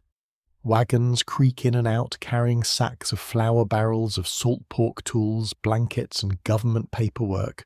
Paperwork everywhere. Ledgers, forms, signatures, lists. A strange new reality has emerged. Where mobility once defined freedom, assigned boundaries now define existence. Movement becomes regulated. Hunting beyond reservation lines is restricted or punished. Traditional seasonal cycles fracture under imposed schedules. The change feels suffocating, quietly suffocating. Historical research from the University of Chicago and Columbia University emphasizes that reservation systems were designed not merely to relocate native communities, but to restructure economic and social life. The goal increasingly extends beyond military control toward transformation of identity itself. That is the deeper shift. Control is no longer only territorial. It becomes personal. Very personal. You picture a family waiting in ration lines before winter. Dirty snow gathers beside wooden steps. Wind pushes through threadbare coats. A father stands silent while an agent checks names from a ledger. Nearby, a mother adjusts a blanket around a child whose cheeks are red from cold. Everyone waits. Waiting becomes part of life. Rations remain essential for survival in many places, especially after buffalo collapse. Yet supply systems are deeply inconsistent. Promised deliveries arrive late. Portions shrink. Corruption persists. Some contractors profit by delivering inferior goods. Spoiled flour, poor meat, broken tools. Small thefts become human suffering. Because when supply chains fail, hunger returns immediately. You hear a spoon scraping the bottom of a pot, almost empty. That sound says enough. Reservation agents wield enormous influence over daily life. Some genuinely attempt fair administration. Others abuse authority, exploit dependence, or impose rigid cultural expectations with little understanding of native traditions. Power becomes localized and uneven. Native leaders must now navigate a different kind of warfare. No cavalry charge, no battlefield ambush.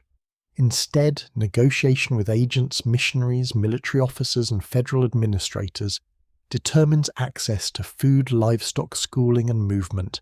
Resistance adapts. Some leaders pursue diplomacy. Some quietly preserve traditions. Some openly reject imposed systems. Most do some mixture of all three, because survival requires flexibility. Not surrender, flexibility. Research from Harvard University notes that historians increasingly reject older narratives portraying reservation communities as passive victims. Scholars emphasize adaptive agency, strategic negotiation, and cultural resilience under extreme constraint. That correction matters deeply, because endurance is active, not passive. One major federal policy now gains momentum allotment and agricultural transformation. Officials increasingly believe communal landholding and mobile lifeways must be replaced with sedentary farming modelled after white American households. The assumption feels paternalistic, and often deeply misguided. Many reservation lands are poorly suited for imposed agricultural systems. Water access may be limited.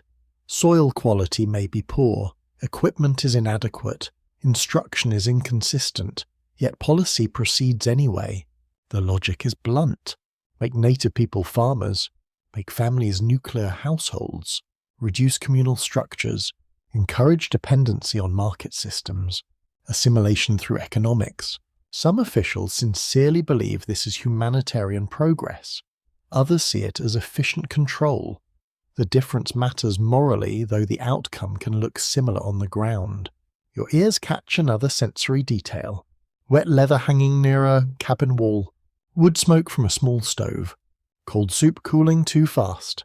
These intimate moments tell the real story of policy, not speeches in Washington. At the same time, spiritual and ceremonial life faces increasing pressure.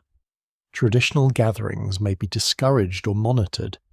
Religious leaders are viewed with suspicion. Ceremonies that strengthen communal identity increasingly attract federal scrutiny. Because culture preserves resistance, officials understand that even if they do not always say it aloud.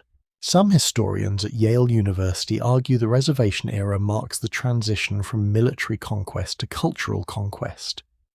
Others caution against too clean a division, noting both forms often overlapped. Historians still debate where warfare ends and assimilation policy begins. Perhaps the answer is uncomfortable. Sometimes they are the same process, just different tools. Meanwhile, not all resistance has ended militarily. In the Southwest, conflict continues with extraordinary persistence. The Apache wars remain active. Desert warfare proves difficult for US forces. Terrain favors mobility, concealment, and local knowledge. And one leader in particular becomes synonymous with resistance. Geronimo! His name begins spreading far beyond the Southwest, becoming both feared and mythologized in American imagination. To many newspapers, he represents the last wild resistance, though, that framing oversimplifies Apache realities. Still, his significance is real. Very real. Your mind leaves the cold plains and shifts southward toward desert country. The environment transforms dramatically. Dust replaces snow. Dry heat replaces freezing wind. Rock canyon cactus and harsh sunlight dominate the landscape. War there follows different rules.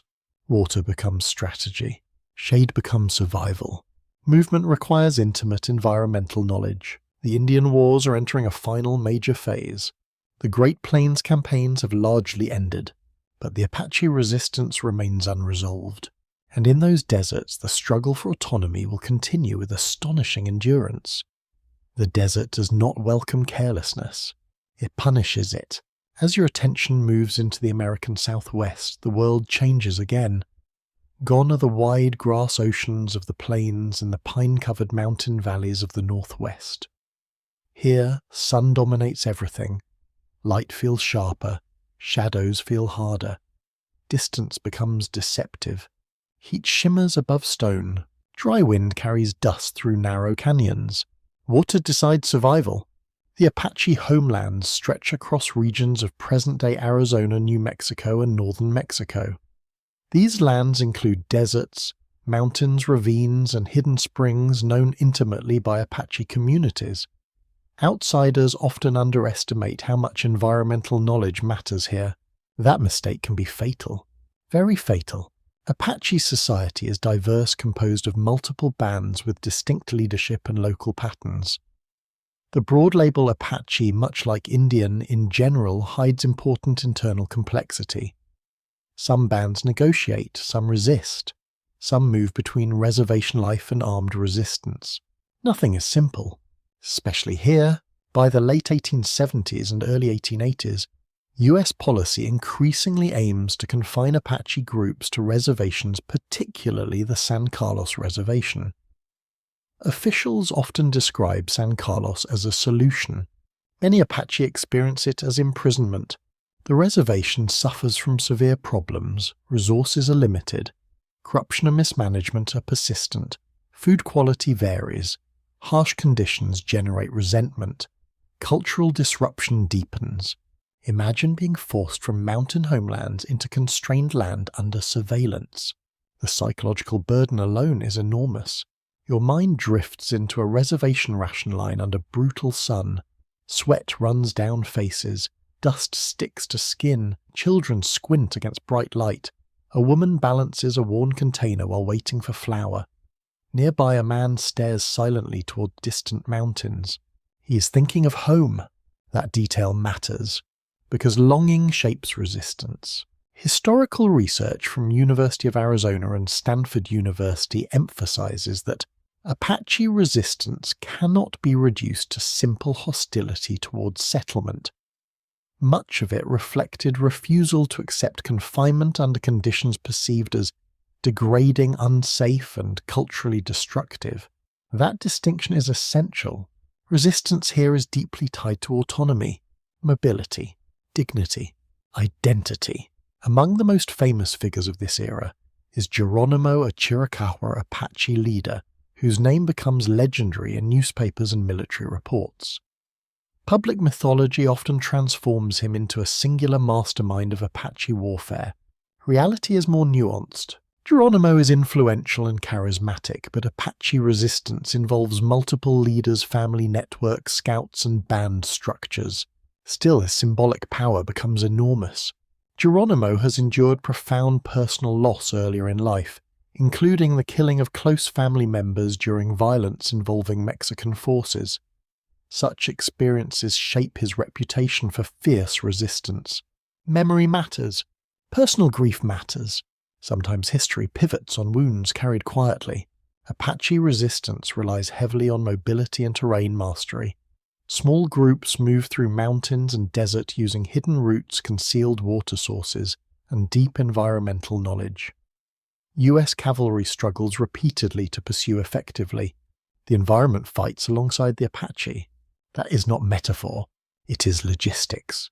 A cavalry patrol in desert heat faces relentless strain. Canteens warm quickly under the sun, horses dehydrate, boots fill with dust. Sweat salts the skin until cloth stiffens. Eyes burn from glare reflected off pale rock. Even breathing feels dry. Very dry. Water sources become strategic lifelines. Control a spring and you control movement. Lose track of water and even superior force weakens rapidly. Military commanders learn this painfully. Apache fighters use raids' rapid dispersal and border mobility to great advantage. Crossing into Mexico complicates pursuit because jurisdiction, supply, and communication become harder. The border exists politically, but the land itself does not care about borders. Mountains do not read maps. That complicates war. The US Army increasingly relies on Apache Scouts' native auxiliaries who assist in tracking resistant bands. This introduces one of the most emotionally complex dimensions of the Apache Wars: native against native, service survival, coercion, rivalry, pragmatism, all intertwined. History rarely fits clean loyalties. Research from Harvard University highlights that historians continue debating how best to interpret Apache Scout service. Some emphasize coercive structures, others stress strategic adaptation and local agency. No single explanation fully captures the complexity. Complexity is the rule now, not exception. Geronimo repeatedly leaves reservation confinement with small groups returning to the mountains and crossing borders. Each breakout triggers intense pursuit and sensational media coverage.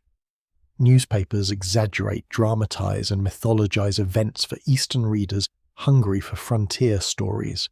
Legend grows, sometimes faster than fact. To many Americans far from the Southwest, Geronimo becomes the embodiment of untamed frontier resistance. Fear and fascination merge. The image becomes larger than the man. This happens often in war. People become symbols. Symbols lose nuance. Yet on the ground, daily reality remains exhausting rather than legendary. Constant movement means limited rest, uncertain food, and perpetual danger. Families travel under harsh conditions. Children endure heat, hunger, and fatigue. No one romanticizes thirst. No one romanticizes blistered feet. As the 1880s progress, US military coordination improves. Commanders increasingly combine scouts, intelligence networks, and persistent pursuit across difficult terrain. Pressure slowly tightens. Not dramatic, relentless. That word fits best. Relentless. Geronimo remains elusive, but the space for continued resistance narrows. Supplies become harder to secure. Safe refuge becomes less reliable. Exhaustion accumulates. The pattern feels familiar by now. Not heroic defeat in one grand battle. Attrition. Fatigue. Shrinking possibility.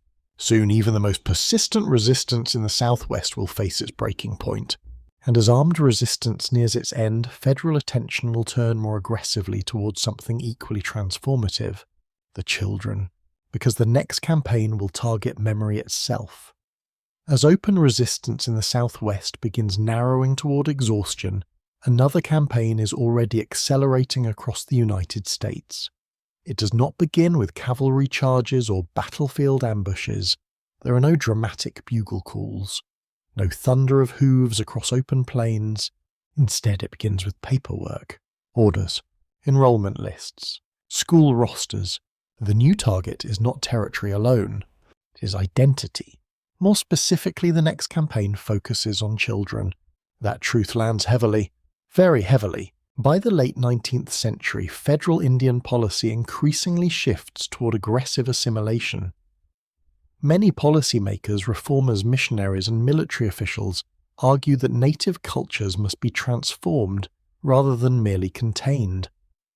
Their stated belief, often framed as humanitarian, is that native children should be educated into Euro-American society. Education sounds benign. The reality is often painful. Your mind drifts toward one of the most influential institutions of this era, the Carlisle Indian Industrial School, founded in 1879 by Captain Richard Henry Pratt in Pennsylvania.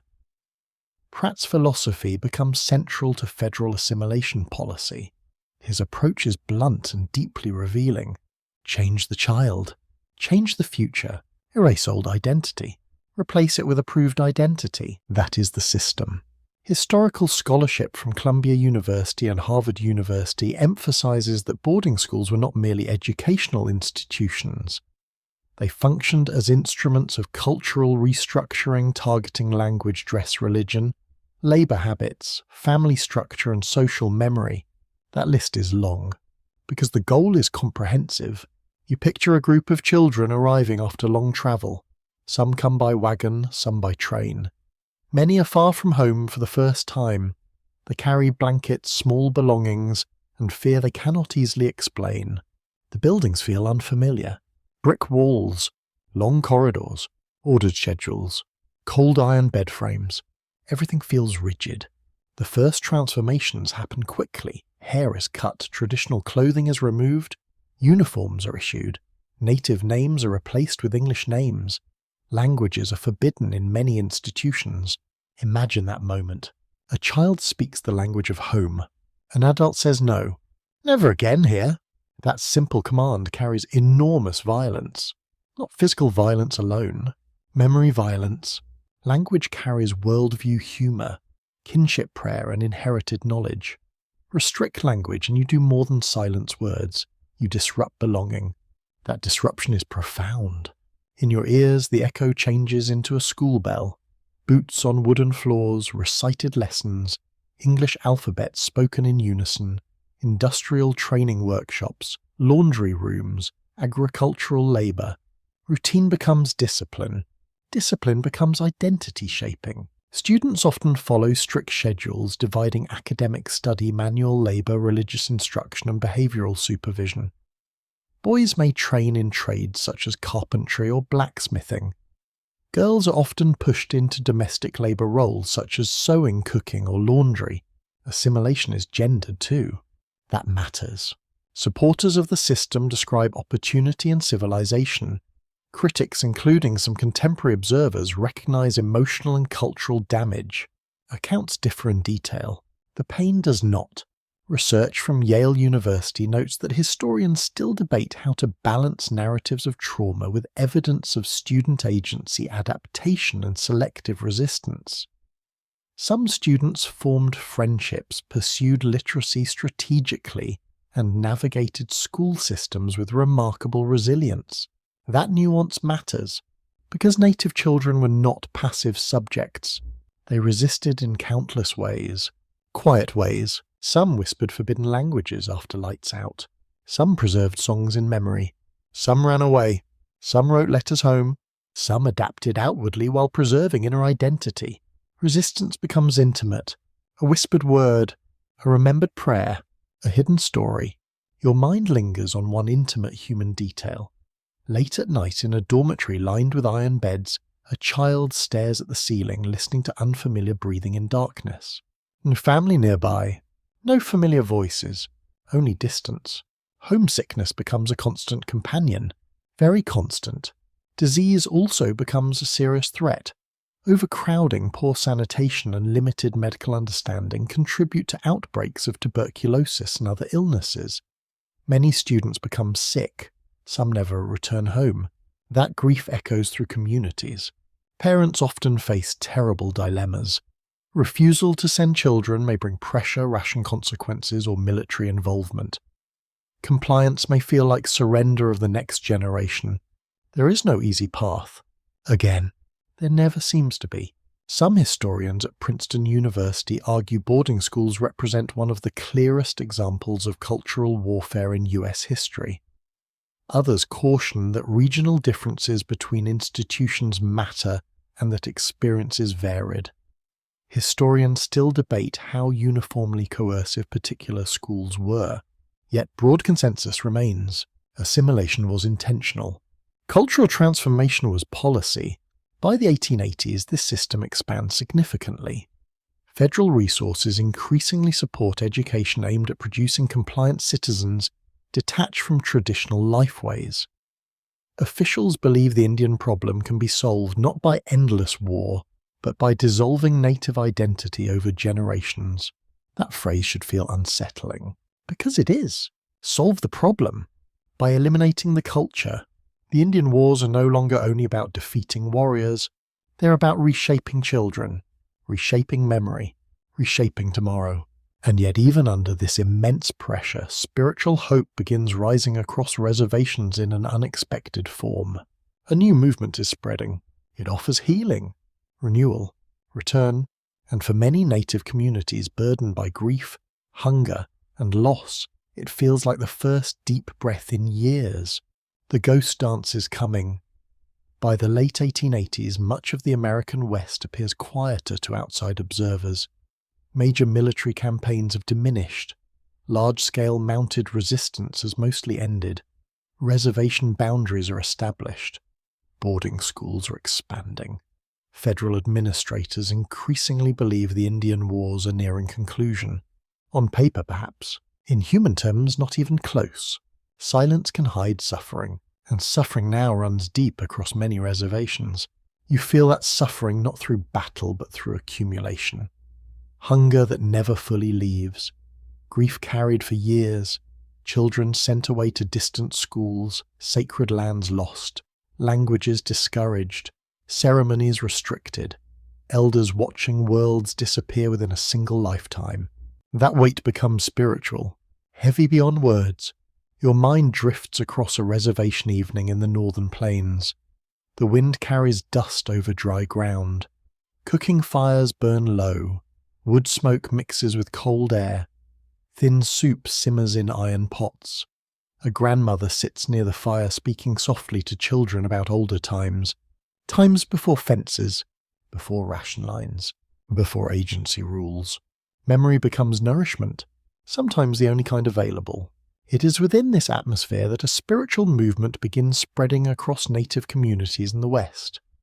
Its origin lies with a northern Paiute spiritual leader named Wovoka from Nevada. His message arrives during crisis. That timing matters. Very much. In 1889, during a solar eclipse and amid intense illness, Wovoka experiences a powerful spiritual vision. Accounts differ in detail, but the central message remains clear. He teaches that through righteous living prayer, peace and sacred dance renewal will come. The dead may return, buffalo may return, suffering may end, the world may be restored. For many, this message feels transformative. Hope returns. Even briefly, hope changes everything. Historical research from the University of California and Yale University emphasizes that the ghost dance movement cannot be understood merely as millennial prophecy. It also functioned as communal healing, spiritual resilience, and cultural restoration amid extraordinary trauma. That interpretation matters, because hope itself can become resistance. The ghost dance spreads quickly through native communication networks. Delegations travel, observe ceremonies, and bring teachings home. Different communities interpret the movement through their own cultural frameworks. This diversity matters. There is no single universal version. Among Lakota communities, the ghost dance gains especially powerful emotional force. Reservation conditions in the Dakotas are severe. Food shortages worsen after poor harvests and inadequate rations. Government policies continue shrinking land bases through allotment. Economic survival grows more difficult. Despair runs deep, very deep. In this environment, the ghost dance feels like breath after suffocation. You picture a dance gathering on open ground. Drums pulse steadily. Voices rise in song. Dancers move in circles, hands linked or bodies swaying with rhythmic purpose. Dust lifts softly beneath moccasins. Faces show exhaustion but also longing. And belief. Real belief. Some participants wear sacred shirts believed by certain adherents to offer spiritual protection. Later, sensational accounts will exaggerate and distort these beliefs, often stripping them of context. Context matters a great deal. For many participants, the dance is not a declaration of war. It is prayer, mourning, hope, communal survival. That distinction becomes tragically important. Federal agents and military authorities increasingly misread the movement. To officials already conditioned by decades of conflict, large gatherings of dancing native people appear threatening. Spiritual revival is interpreted as possible rebellion. Fear shapes perception. Again, always fear. Reports sent to Washington become alarmed. Some agents portray the ghost dance as militant uprising. Newspapers amplify panic. Rumor transforms ceremony into imminent insurrection. This pattern feels familiar by now. Misunderstanding, exaggeration, escalation. Research from Harvard University notes that historians still debate the extent to which federal officials genuinely misunderstood the ghost dance versus strategically framed it as dangerous to justify military intervention. No clear consensus survives, but the consequences are clear. Troops begin moving. Military presence increases around reservations, especially among Lakota communities. Tension rises with every patrol, every report, every rumor. The atmosphere changes, coldly. Even ordinary movement becomes suspect. Large gatherings attract surveillance. Spiritual leaders draw scrutiny. Families feel pressure from all directions. Your ears catch distant hoofbeats. Not many, enough. Enough to unsettle everyone. Among the most influential Lakota figures is Sitting Bull. Though no longer a military threat in the old sense, his symbolic power remains enormous. His presence alone carries historical weight. He survived Little Bighorn, he endured exile in Canada, he returned to reservation life but retained immense prestige. Prestige can frighten authorities, because symbols inspire. Federal officials increasingly fear Sitting Bull may support or strengthen the ghost dance movement. Whether those fears reflect reality remains debated. Some accounts suggest he was curious but not centrally directing the movement. Others portray stronger sympathy. Historians still debate his exact role, but exact role almost stops mattering. Perception now drives events, and perception says danger. Winter approaches the Dakotas. Snow begins gathering in hard white drifts. Wind sharpens across open plains. Food remains scarce. Tension becomes unbearable. The military waits. Agents worry. Families whisper. Something is about to break. Soon federal police will attempt to arrest Sitting Bull. And that morning will push the Lakota world toward one final catastrophe. Winter arrives hard on the northern plains. Snow settles across the reservation in uneven white sheets, broken by wagon tracks, horse prints, and frozen patches of earth where wind has stripped the ground bare. The air feels sharp enough to burn inside the lungs. Every breath reminds you how fragile warmth really is. The tension that has been building around the ghost dance now reaches a breaking point. Federal authorities are increasingly convinced that the movement may ignite armed rebellion. Whether that belief reflects genuine misunderstanding, institutional panic, or deliberate exaggeration remains debated. What matters in the immediate moment is simpler. Fear is driving decisions, and fearful institutions often move badly. By December 1890, officials focus intensely on Sitting Bull at the Standing Rock Reservation in South Dakota. Though aging and no longer leading mounted war campaigns, Sitting Bull remains one of the most respected Lakota figures alive. His symbolic power is immense, too immense for anxious officials. To many federal administrators, his influence appears dangerous precisely because it cannot be easily measured. He represents memory, resistance, survival. Little Bighorn still lives in the American imagination, and Sitting Bull remains tied to that legacy. Symbols frighten power, especially wounded power. Historical research from Yale University and University of Chicago emphasizes that by late 1890, federal policy toward the ghost dance had become shaped heavily by rumor and escalating anxiety.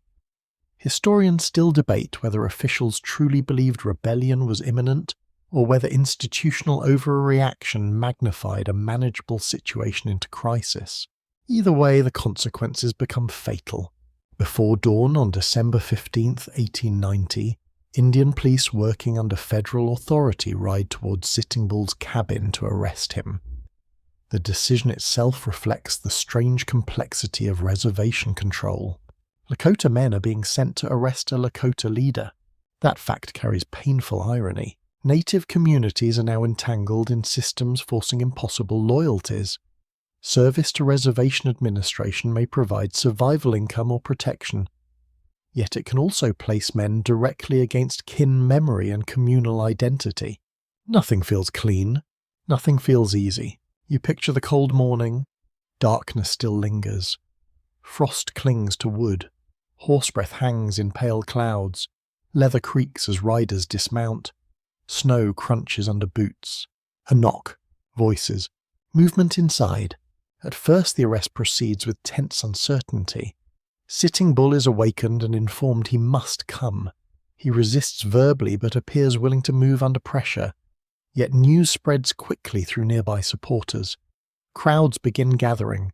The atmosphere changes fast. Too fast. Voices rise. Arguments sharpen. Fear accelerates everything. Accounts differ on the precise sequence of what happens next. Some witnesses later contradicted one another. Confusion movement and competing loyalties make perfect reconstruction impossible. But broad reality is clear. Violence erupts. Gunfire suddenly breaks the freezing morning silence. Chaos follows instantly. Men shout. Horses panic. Snow scatters under running feet. In the confusion, Sitting Bull is shot and killed. He is around 59 years old. The moment feels shocking even to those present. One of the most iconic native leaders of the 19th century is gone, just like that. Not in a grand battlefield charge, not in dramatic lust and mythology, in confusion, in fear, in a chaotic arrest gone wrong. That feels painfully human, and painfully tragic. Several others die in the confrontation as well, including supporters and Indian police. The exact casualty numbers vary slightly across accounts, but the emotional impact far exceeds numbers alone. Sitting Bull's death sends shock through Lakota communities. Shock becomes panic. Many followers now fear immediate military retaliation. Families associated with ghost dance practices become desperate to avoid arrest or attack. Movement begins across the frozen plains as groups seek safety. One of those groups is led by Chief Bigfoot, also known as Spotted Elk, a Mini-Conju Lakota leader. Unlike the image of a militant war chief, Bigfoot is widely regarded as a leader inclined toward peace and diplomacy. That detail matters deeply, because intention will soon collide with perception. Bigfoot's band includes mostly families, women, children, and elders, along with some armed men. They begin traveling south toward the Pine Ridge Reservation, hoping to seek protection and reduce danger. The journey is miserable. Winter offers no mercy. Your mind drifts with them across frozen prairie. Dirty snow blows sideways in cutting wind. Blankets stiffen with frost. Children ride in wagons or on horseback wrapped in thin coverings. Coughing spreads through the group. Bigfoot himself is sick, very sick. He suffers from pneumonia and rides weakly, feverish and struggling to breathe. Every mile becomes harder. Still they continue, because stopping feels dangerous. In your ears, the echo changes into exhausted silence. Not battle sounds, just the sounds of survival under strain. A wagon wheel creaking, a child coughing, frozen leather groaning, horse breath. That silence feels heavy. Research from Harvard University highlights how often popular memory reduces the road to Wounded Knee into military narrative, while overlooking the humanitarian reality. Many in Bigfoot's band were exhausted civilians travelling under fear illness and severe weather. That correction matters, because it reframes what comes next. This is not a war column marching toward battle. It is a vulnerable community seeking safety. But fear has now reshaped federal perception. The ghost dance has been framed as rebellion. Sitting Bull is dead. Army forces are on high alert. Suspicion dominates. Every armed Lakota group appears threatening. Every movement invites intervention. Soon soldiers of the 7th Cavalry, the same regiment tied forever to Little Bighorn, will intercept Bigfoot's band. History is circling back. Coldly. And on frozen ground near a small creek called Wounded Knee, the long arc of the Indian Wars is approaching its most devastating final chapter.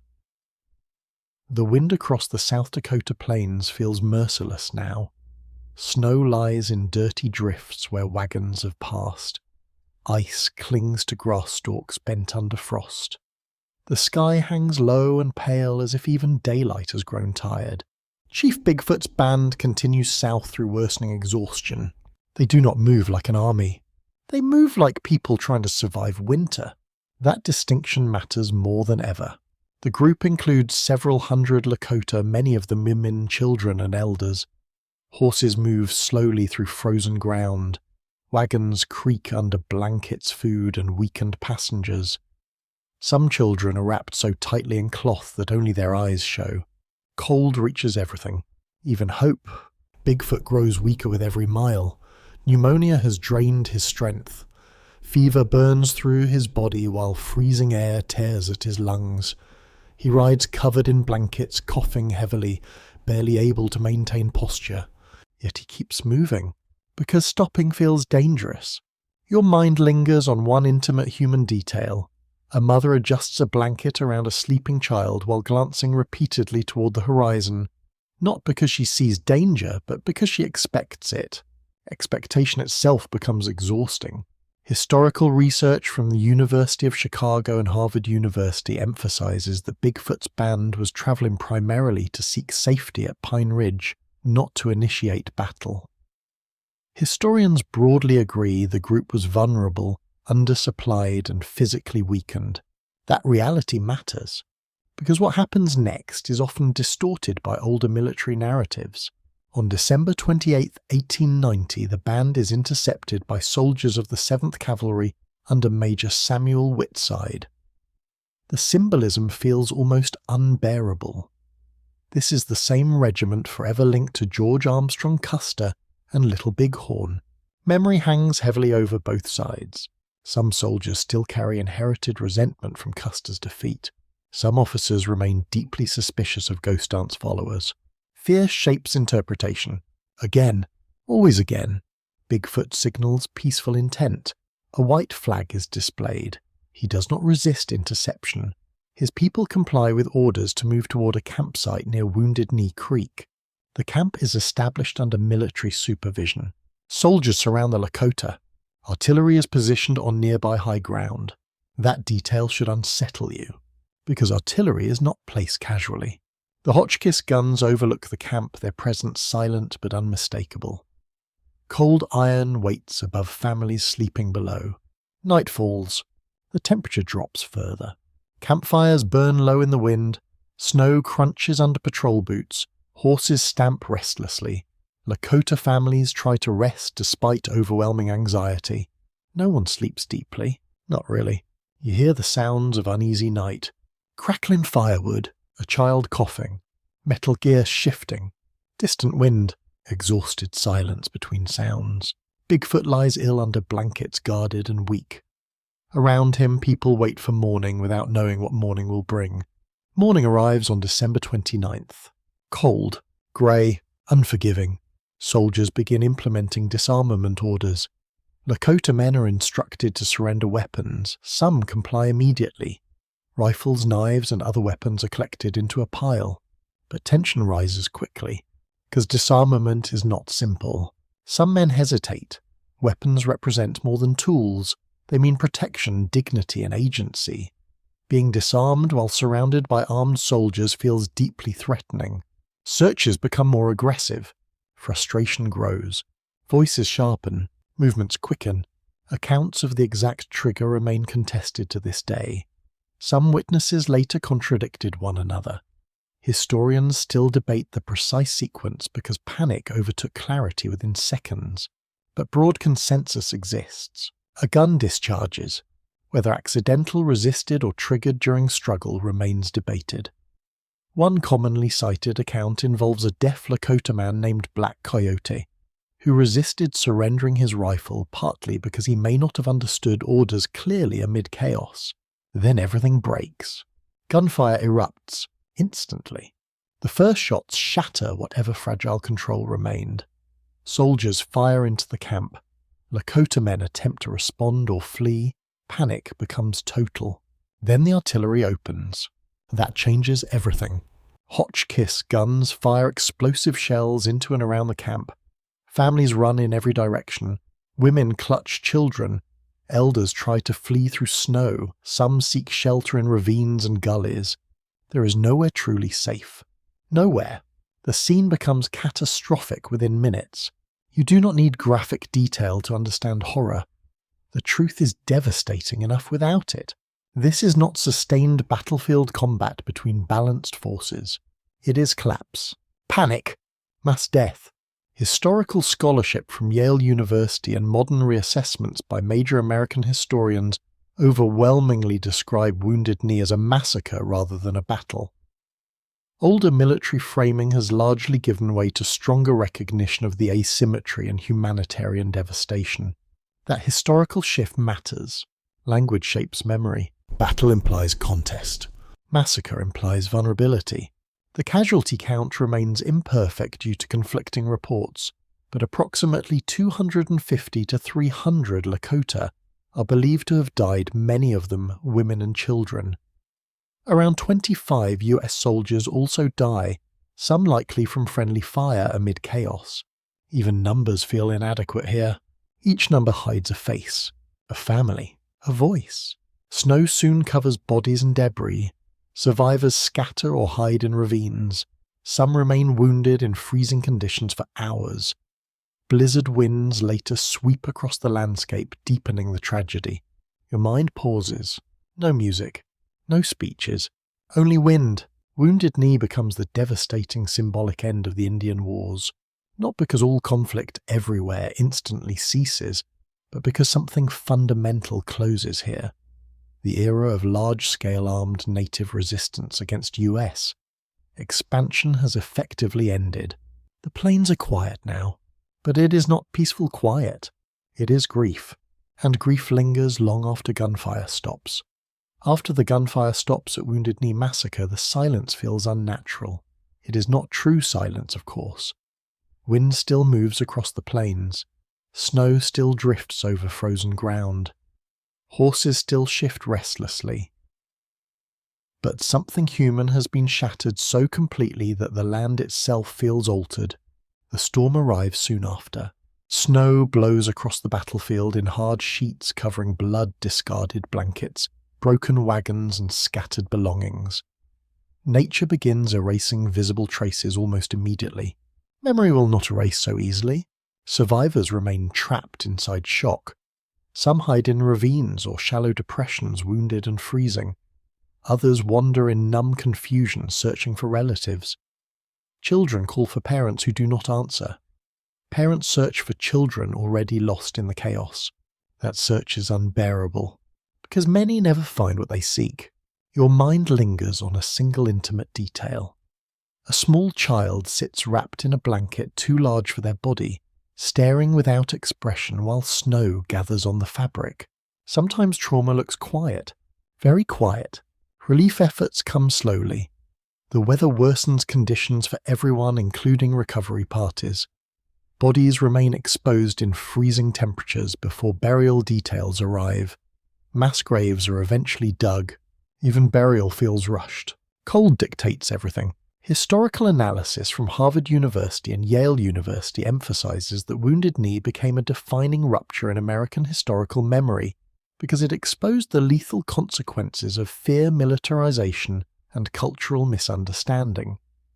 Historians broadly agree the event marked not merely a tragic accident, but the culmination of decades of policy failure. That phrase matters, culmination, because Wounded Knee did not appear from nowhere. It grew from treaties broken land seized buffalo, destroyed cultures disrupted, and spiritual movements misread as military threat. All of it led here. Every broken promise echoed. Every fear amplified. Every policy accumulated. After Wounded Knee, public reaction across the United States is complicated and often contradictory. Some newspapers initially frame the event as military necessity. Others express discomfort or outright condemnation. Over time, the massacre increasingly unsettles national conscience. But conscience moves slowly, very slowly. Military recognition after the event becomes controversial almost immediately, and remains deeply controversial in modern historical discussion. Several soldiers receive medals of honor connected to Wounded Knee. Critics both then and now argue such recognition profoundly mischaracterizes what occurred. The debate continues, because memory remains contested. For Lakota communities, however, the meaning is painfully clear. Wounded Knee becomes a wound carried across generations. Not only grief for the dead, but grief for what the massacre represents. An ending. A rupture. A warning. Yet endings in history are rarely absolute. This matters, because survival continues. Even after catastrophe, reservation life persists. Families mourn and rebuild. Ceremonies continue, sometimes hidden, sometimes adapted. Languages survive in whispered teaching household speech and persistent communal memory. Culture bends, does not disappear. That distinction deserves emphasis. Research from Columbia University highlights that Native survival after Wounded Knee cannot be understood only through loss. Historians increasingly emphasize resilience, adaptation, kinship preservation, and cultural continuity under severe pressure. Resilience is not romantic. It is labor. Daily labor. Exhausting labor. Your ears catch softer sounds now. No rifles, no artillery. Just ordinary survival. Wood splitting for winter fuel. Soup simmering in iron pots. Quiet conversation between elders. Children learning names. These sounds matter. They signal continuation. By the early 1890s, the federal government increasingly treats the Indian Wars as finished. Official military campaigns largely subside. Open-armed resistance has been crushed. The frontier in American political imagination appears closed. On paper, perhaps. Reality is more complex. Because conquest does not end struggle. It changes form. The next battles concern lawland allotment, voting rights, citizenship, religion, education, and cultural survival. Reservation boundaries continue shrinking through policies such as allotment, which divides communal land into individual parcels and opens so-called surplus land to white settlement. Their loss continues, quietly, through law, not gunfire. Some historians at Princeton University argue the end of military conflict created the illusion of peace, while dispossession continued through legal and administrative mechanisms. Others emphasize that violence and law had always worked together. Historians still debate emphasis, but not the broad reality. Loss continued, and yet survival continued too. This dual truth defines the aftermath. Loss and survival. Grief and endurance. Memory and adaptation. For a reflective pause, consider how often history prefers dramatic endings. Final battle, final speech, final surrender. Real historical endings are messier. They stretch. They linger.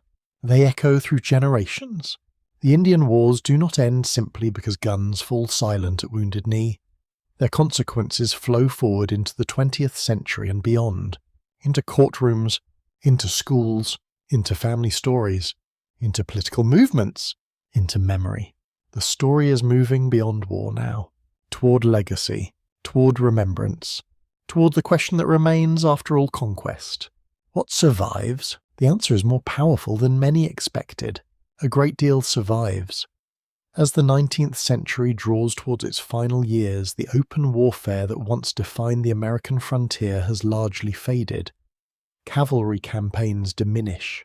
Frontier forts lose strategic urgency. Newspaper headlines no longer obsess over raids, pursuits, and mounted battles with the same fever. To many Americans, the Indian Wars are over. Finished. Closed. History filed away. But history rarely ends so neatly. The wars left deep marks on the land and even deeper marks on memory. The Great Plains look different now. Railroads cut through former migration routes. Fences divide once open grasslands. Towns expand where buffalo once moved in enormous waves. Telegraph lines hum across former hunting grounds. The landscape itself tells a story, a change story. Your mind drifts across prairie at dusk. Wind moves through grass much as it did generations earlier. The sky still turns gold before fading into violet. Coyotes still call in the distance. Nature preserves familiar rhythms. Human systems have changed profoundly. What once felt boundless now feels partitioned, measured, owned, surveyed. That transformation reshapes daily life for native communities.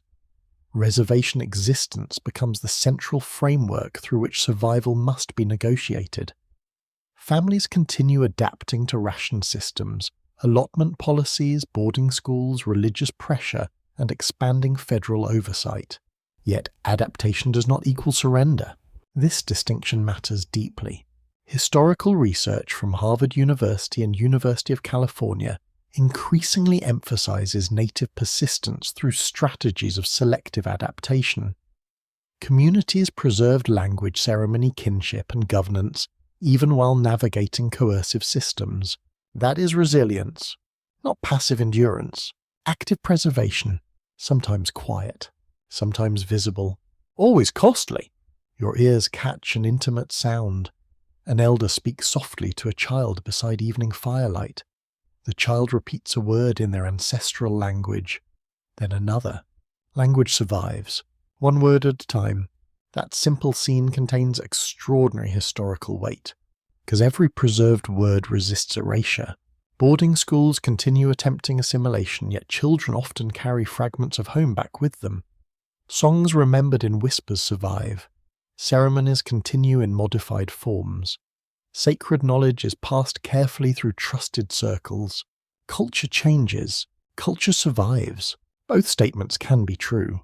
This is one of the hardest lessons in historical memory. Survival rarely looks untouched. It often looks transformed. That does not make it lesser, only human. Meanwhile, American national mythology begins reshaping the Indian Wars into simplified frontier stories. Popular literature traveling shows, dime novels, and later entertainment increasingly frame the era through dramatic binaries: civilization versus savagery, hero versus enemy, cowboy versus warrior. These narratives spread widely, and they flatten complexity. George Armstrong Custer becomes mythologized in ways that often obscure military miscalculation. Figures like Sitting Bull, Crazy Horse, and Geronimo become symbolic archetypes rather than fully human historical actors. Myth prefers simplicity. History resists it. That tension remains with us. Some historians at Yale University argue that 20th century American culture romanticized frontier conflict partly to avoid confronting the moral cost of expansion. Others emphasize myth-making as a broader national habit rather than deliberate avoidance. Historians still debate motive. The effect is clearer: simplification. And simplification can hide responsibility. As decades pass, native leaders increasingly engage new arenas of resistance. Courts, political organizing, religious defense, land claims, education reform, cultural revival movements. The battlefield changes again. No cavalry now. documents, petitions, lawsuits, public testimony. These tools may appear quieter than rifles, but they carry immense importance. Your mind drifts to a meeting room rather than a battlefield. Papers spread across a wooden table. Men and women discuss land claims, rights, and policy. Pens scratch across documents. Voices remain controlled but determined. Resistance evolves. It always has. Historical scholarship from Columbia University notes that describing 1890 as the complete end of native resistance can be misleading. Armed resistance largely ended, yes, but political and cultural resistance intensified in new forms. That correction matters, because survival after conquest is not passive acceptance. It is negotiation, persistence, reconstruction. For a reflective pause, consider the scale of change across a single lifetime.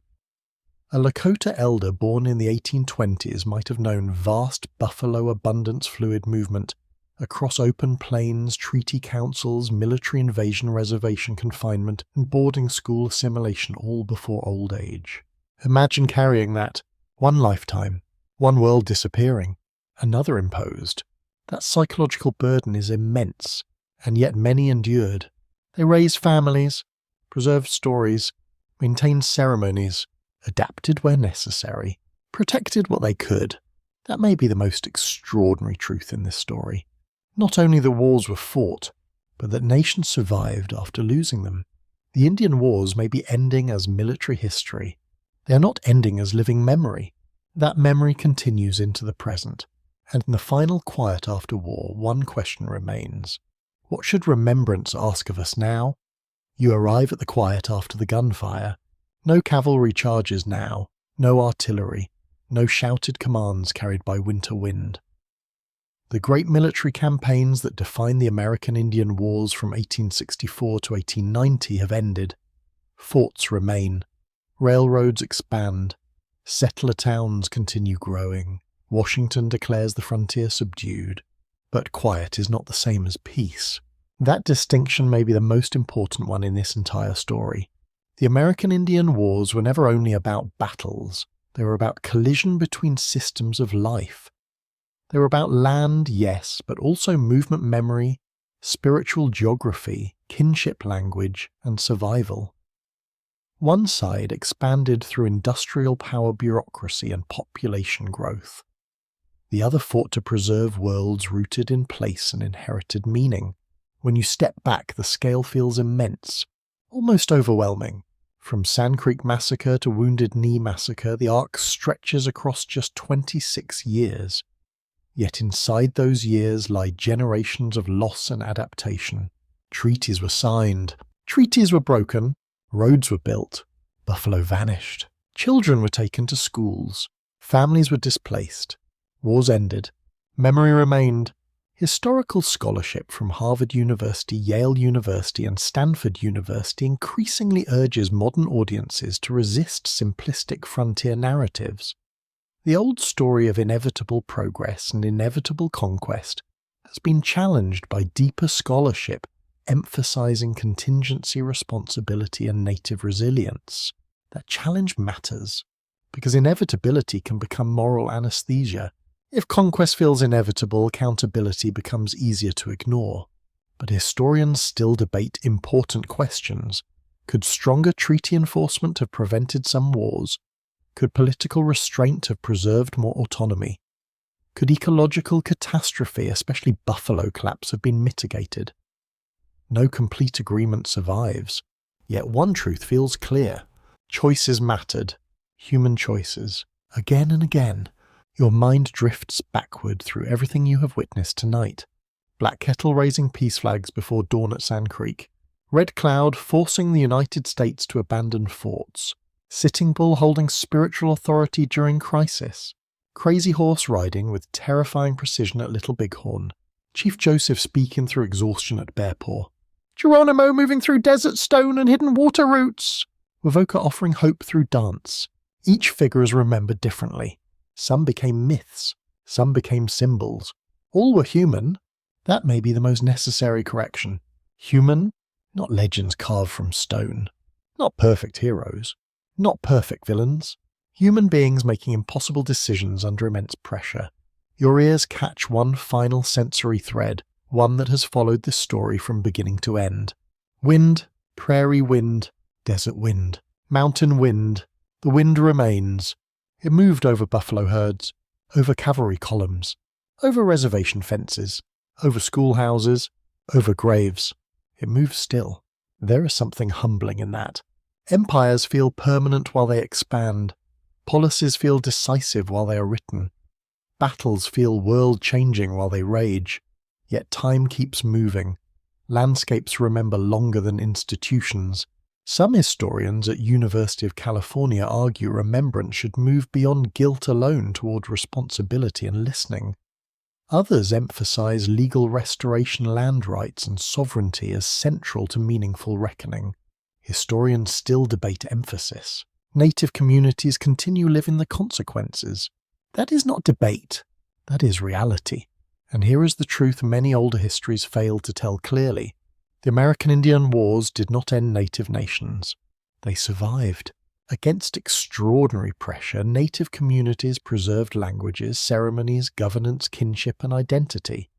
Some traditions changed, some were hidden, some were revived generations later. Survival did not always look dramatic. Often it looked quiet. A grandmother teaching language, a father telling stories, a ceremony held in secrecy, a song remembered, a child learning who they are. Quiet survival can be revolutionary, very revolutionary. As you settle into the final stillness of this long story, perhaps the deepest lesson is not only about conquest or tragedy, it is about endurance. Worlds can be wounded, not always erased.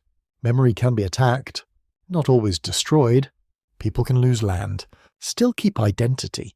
That truth matters tonight, because history is not only what ended, it is also what endured, and much endured.